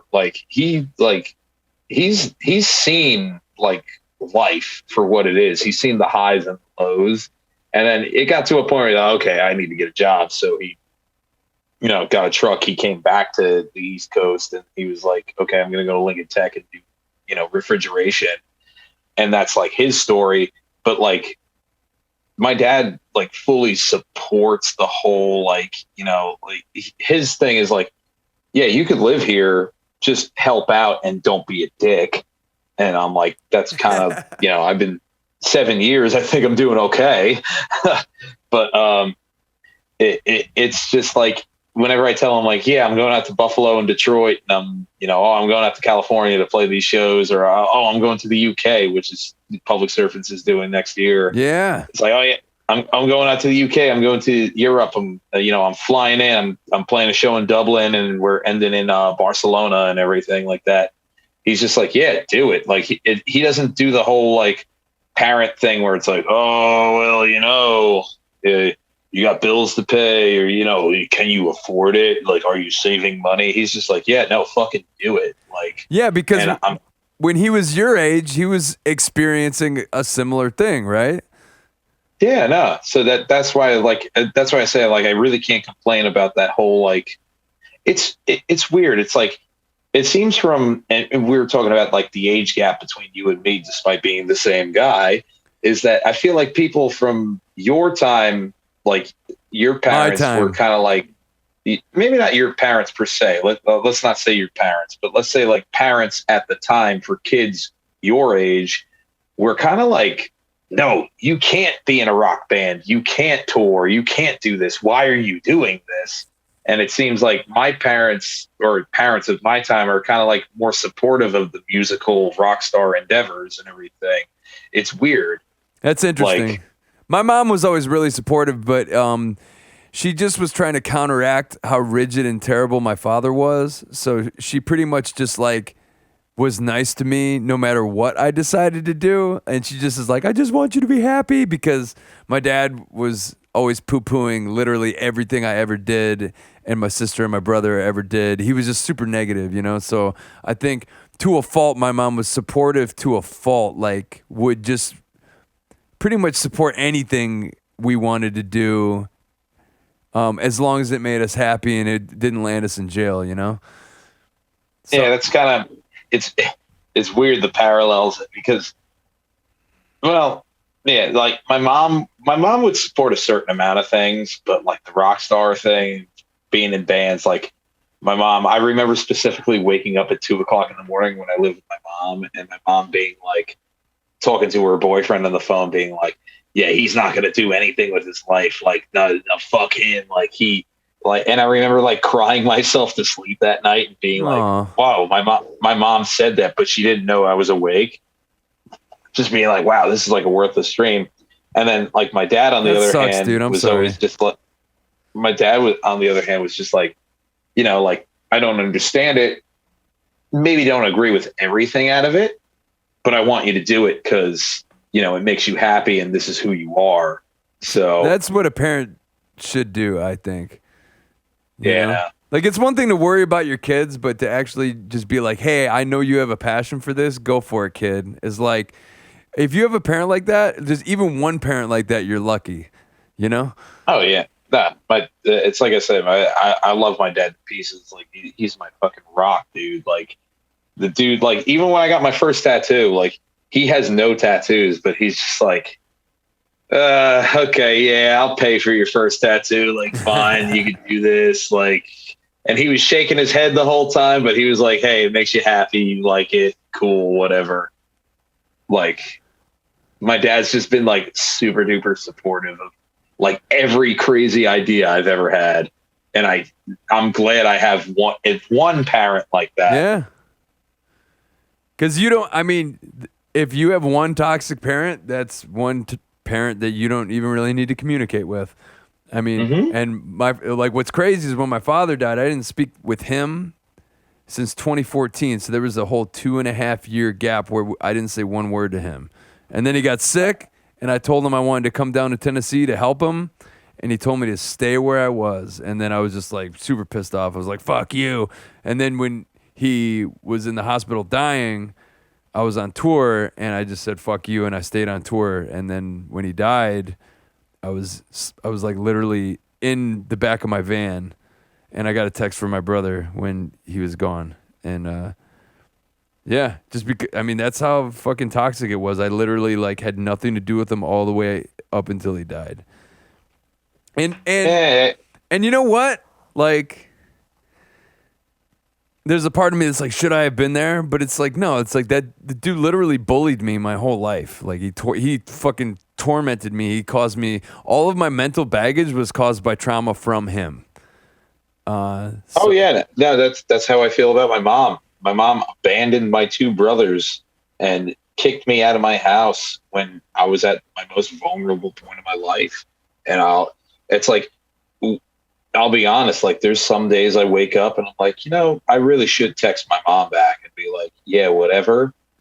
But then there's like that bigger part of me that's like, no, remember all that bullshit she put you through? Because my mom's not that, well, you're an alcoholic, or former, whatever you want to put it. Yeah. It's an addict, to put it bluntly. It's like my mom's clean, she's dry, but she did the whole trade-off thing with the whole God thing. Oh gosh. And that kind of like let me know, like, oh, it's not the alcohol that was making you a bad person. You're just a bad person. Like, yeah. Like, so it's just like, I don't know. I just kind of like remember that. I'm just like, yeah. And I remember the worst of days happened when my mom wasn't drunk. So I just kind of there you go. Yeah. Yeah. I remember, like, I can forgive some things, but I never forget anything. So that's kind of like one of those things. I don't know how to explain it. I'm just kind of talking in circles. No, I totally feel what you're saying. And the thing I feel is a lot of adults will say, oh, the phone works 2 ways, or oh, but I think if you're the parent and you've been toxic in the past, and I feel like it's your choice, either A, if you're gonna remain toxic, and B, for like, if you want to fix things with your kids, like, you have to be the fucking adult and reach out. And my sister did this whole thing where she forgave my dad for all of the abuse and the physical abuse and the trauma and all of the, the addiction issues that she still has, just because of, like, he basically steamrolled any self-esteem she had just out of her. And it's really sad because she did this thing where when he got a little bit older, she just like kind of forgave him for all that shit and just like tried to cultivate this relationship with him, even though he was like still just as toxic. And it's weird because when he died, she said stuff like he was my best friend. And to me, like, I'll never understand that because he was the cause of like most of her problems. And all of us, like the trauma that we endured from him gave us all lasting mental side effects, and mental health conditions that, CPTSD and hypervigilance that has lasted into our adult years. He like gifted us all types of fucking baggage from the trauma. And it's like I guess according to my sister, he said on his deathbed that he was going to fix things with my brother and I after he beat the cancer. Well, guess what? He didn't beat the cancer. And guess what? You also had fucking 20 years to fix things. And, exactly. And if he wasn't a total dickhead, he might have been able to do so, but he would have had to recognize that he abused the fuck out of us when we were kids, A, and that B, like he was going to have to put a whole lot of effort into fixing this shit because it wasn't our responsibility. It's not my responsibility to cultivate a relationship with a man that literally bullied me for fucking 16, 17 years straight. You know? It's not that ain't my shit. That's your shit that you need to fix, and he didn't fix it, and he died. And that's it. I know it sounds blunt, but that's what happened. Dude, it's honest. The thing is, dude, I have so many like horror stories about like me and my mom. Like I remember me and my brothers like staying up late at night so she didn't throw herself off the balcony and kill herself. I remember having the cops called on the house so many times and being like, oh yeah, she's drunk, or like she was in the neighborhood and arguing with her boyfriend, and shit was happening, and like we were just at the brunt of it. I remember having to go down to the grocery store on foot as a 14-year-old kid to get groceries because she was too drunk to, pick shit up. And the thing is, it's like you were saying, it's like, now I'm in a similar light. My mom, like, she's trying to be all buddy with me now. Like I got a text from her today. I've got 122 unread texts from my mom. Oh, wow. And she knows what I'm doing. She knows I'm touring. She knows I'm playing with these big bands, even though she knows nothing about the music that you and I play. But like, she knows that this is big time shit. And she's like trying to buddy with me. Maybe it's because she thinks I'm making money. Who knows? Or maybe because she thinks it's like art. Maybe because she thinks I'm famous now, which is definitely not the case. Or maybe because she thinks that, like, I'm just doing well in general. Or maybe it is genuine. Who knows? But, like, I just think back to, like, the whole, like, this is what you did when I was in your life and trying to, like, accept and learn about and reciprocate love. And you squashed it. And this I can't forgive you for. And my dad knows all. What? Unless she's willing to fucking cop to all of it. And that's the funny thing about these abusers, and especially if they're parents, is that 9 times out of 10, they want to just like pick up where they left off without like really focusing on the damage that they've done. We can't just be buddies. You have 17 years of apologies that you owe me. Exactly. It's like you got your dues to pay, dude. Like you got dues to pay. That's the thing. Like, and I think she doesn't realize that is like, and my mom is like my mom's getting to that age. I think my mom's like, I can't even remember my mom's birthday. I can't even remember how old she is, but I think she's like in her mid 50s now. And it's just like, I think she's starting to realize like she's getting up there, like time's kind of drawing a little thin here. And she's trying to be like buddy with me because she realized I'm doing good. Or like I said, like, my mom's like crafty. She's conniving. Yeah. Maybe she thinks I'm making money right now, which is not the case at all. It's quite the opposite. But, she's probably trying to buddy up with me for some reason. And listen, whatever the reason may be, even if it is genuine, to be like, I want to hear from you. I want you to be okay. Listen, I'm callous to it. I'm mad. I'm furious, dude. I'm literally furious. It's like, I don't want to deal with somebody who's, who, like you said, like you got 17 years of apologies. You got 20 years of apologies. You got 40 years of apologies. There is dues to be paid here, and there's a correct way to do it, and there's an incorrect way to do it, and you're doing it the very incorrect way. So, and honestly, for me, it's like there's an irredeemable line that you've crossed, and you're far beyond even coming back over it. So, wow, yeah. I don't know. It's one of those things. Like, and then she sent me a text, or no, she sent my dad a text a few weeks ago. She's like, she's moving like 20 minutes away from me with her boyfriend now. And I remember saying to my dad, I'm like, if she comes over the house, there's going to be a screaming match at the door. Like, you might have to call the cops. I'm not dealing with this. I'm not going to hit her or anything like that. Yeah. Like, I'm not violent, but like, I'm definitely going to give her a piece of my mind.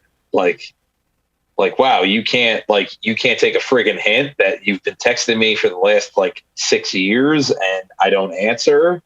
And like, do you know that I don't want to talk to you? Like, that's kind of it. Like, I don't know.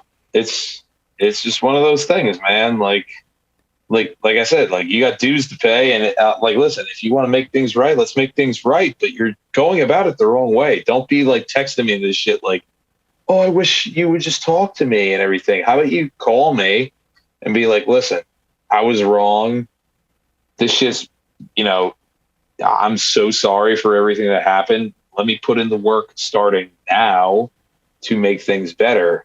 I haven't gotten that phone call. So. Right. And even if she wanted today to start putting in that work, I mean, you still have to be ready to start walking down that road. It reminds me of that. Did you see that movie with Mickey Rourke, the wrestler? When when he's trying to reconnect with his daughter that he pretty much like didn't have anything to do with, and he ends up like fucking her over again, like on accident. But it just, it makes sense that you're very wary of any of the effort she's putting out, because it's like this person never gave you anything good. So what's going to change now? So I don't have really any advice to give you, because like, I'm the worst person. I just didn't talk to my dad until he died. So I don't know if I would recommend that, because I've been in therapy with a lot of questions about that. Like, did I do the right thing? He was so toxic though. Like, that's the only way I could be happy, is like just not talking to him at all, because every time I talked to him, he would just go into some sort of like really condescending, like bully type speech about how I'm a loser. He wouldn't use those words, but he'd make it known that he didn't understand me, who I was, what I was doing, and he wouldn't have anything good to say about anything. He showed up at a show where we opened for Fishbone, and then he, at Christmas, was talking about how there wasn't a whole lot of people at the gig, and then he was commenting on how the audience was predominantly white, and he thought that was funny because the band was all black, and I'm just like, I that was the last day I ever talked to him. I was just like, I hate this guy. And then on top of it, I gave him a gift. It was my ex-girlfriend and I was smiling goofy, and we made these Christmas cards for everyone, and we printed them out, and it was like a goofy Christmas card, like I'm smiling goofy. And my ex was smiling nice, and he took one look at it, and this was in front of all my aunts and uncles. He took one look at it, he points at her, he's like, look at her smiling all nice. And then he points to me, and he says, look at you. You just can't smile normal, can you? You just can't be normal for 1 second, can you? And like, I flipped out. And I grabbed my phone, and I looked up the word normal, and I read it to all my aunts and uncles. And I said, that shit sounds fucking boring, Yeah.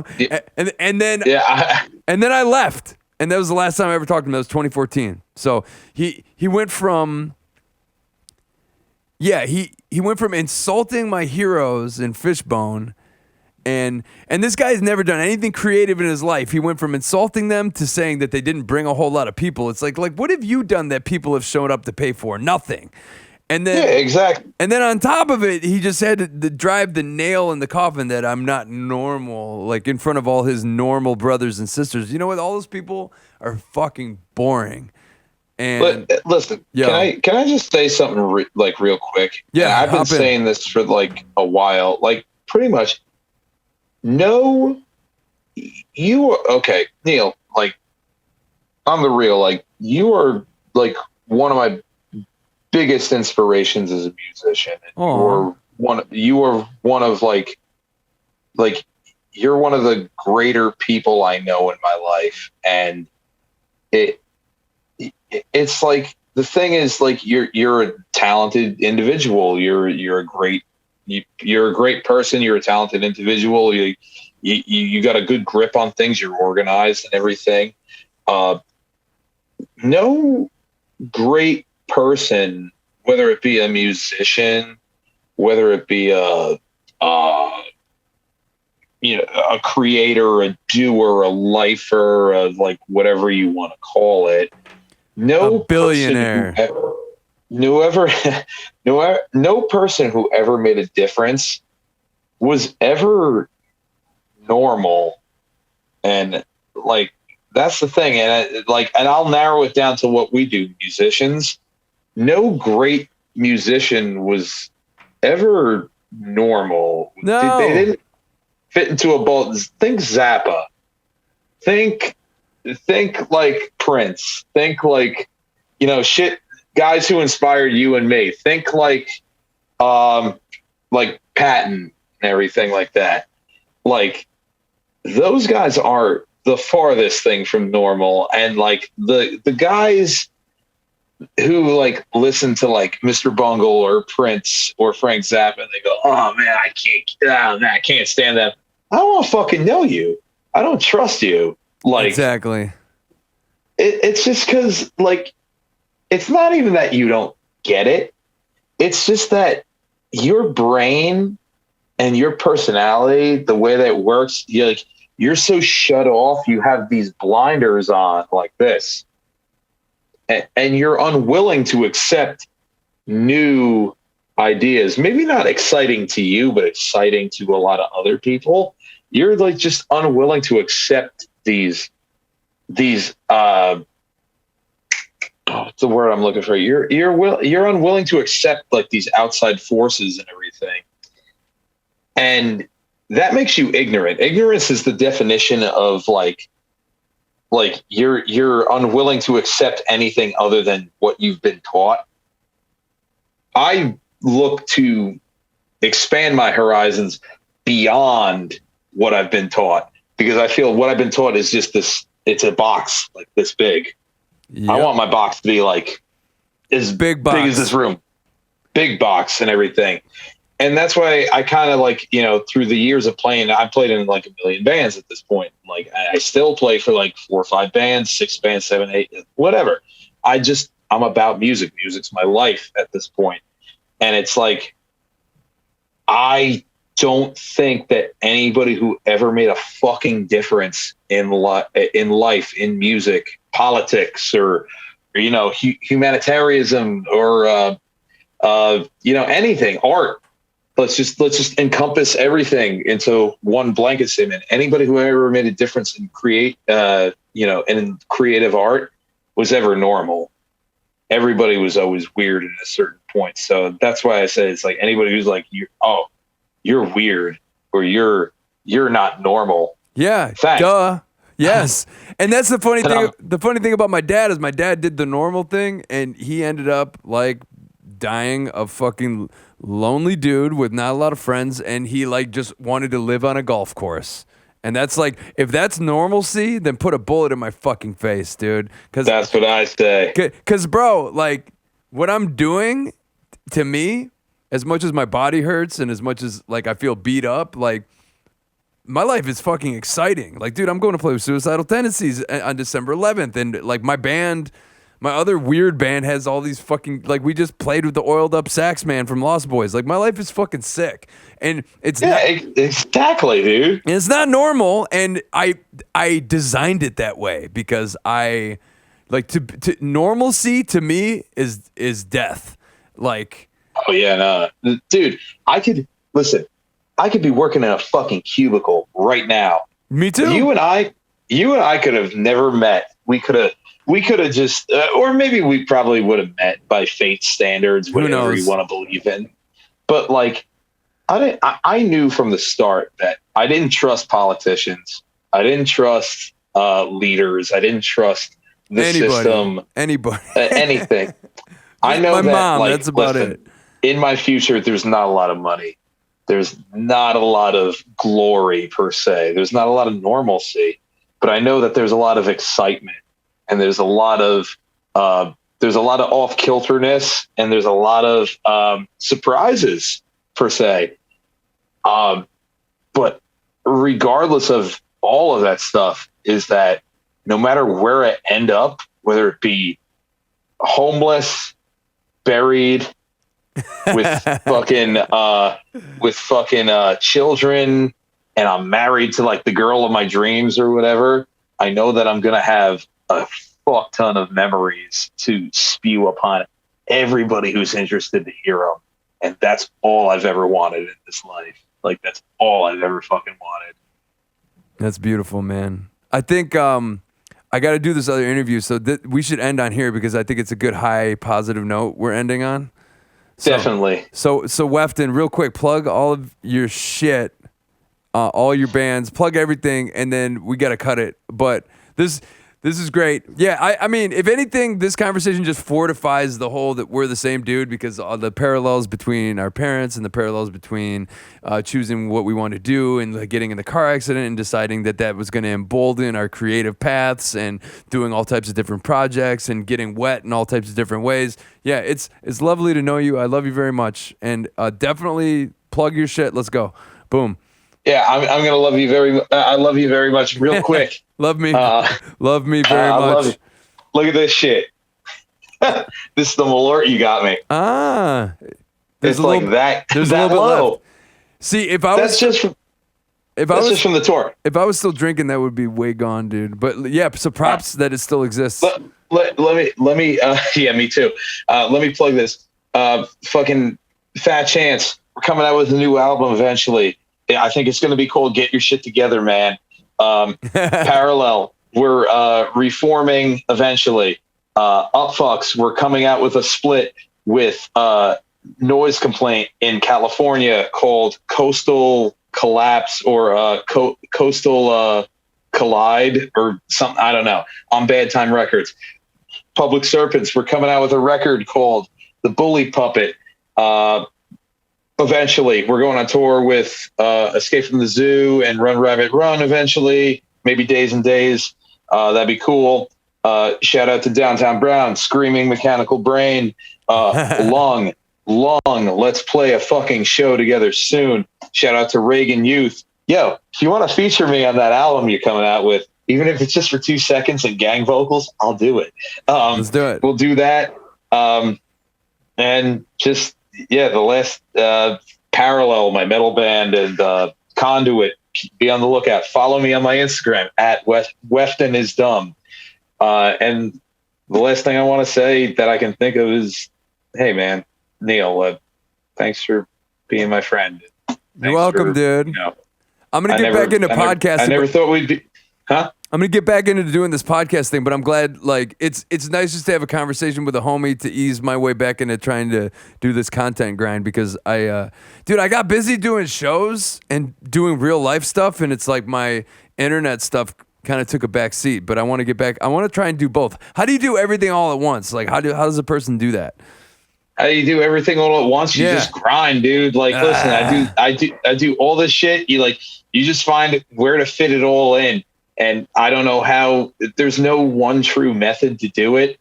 It's just you just do it. Like, but remember to give yourself rests when it gets rough. Rest. That's what I say. Yeah. But yeah, thanks for being a big inspiration to me, Neil, and thanks for being one of my best friends. And fuck yeah, I can't wait to maybe Fat Chance Downtown Brown split one day. Maybe Fat Chance Downtown Brown show. Tour, weekender, whatever you want to do. Shows make a lot of sense. So 2022, let's try and make something happen. I got to talk to Phil and see when he's going to be around. Yeah, no, let's do that. Reagan Youth, if you guys ever want to do a one-off on the East Coast, we got your back always. Yeah. Oh, Reagan Youth loves Fat Chance, dude. We're friends. Shout out to everybody in Reagan Youth. Shout out to Tibby. I'm gonna get on a phone call with her right now. It's her birthday, so fuck yeah. And yeah, this poll goes out to you, man. Yeah, take a poll. Oh, that's a pull, dude. Wow, that was a pull. That was a healthy pull. All right, I gotta go, bro. Dude, you finished. Smash. That's how we do it. Love you, Neil. Love you, bro. Hey, and I'll let you know when this drops, and it's gonna drop. But I'm gonna hit this button. It's gonna stop recording, and then. Hey, do you like this video? Do you want to see more stuff like it? Well, consider being a patron of my Patreon page, patreon.com/Neil P. If you pledge monthly, you get some perks, you get some exclusive content, and you get to help stuff like this get made on the monthly. Yo, check it out.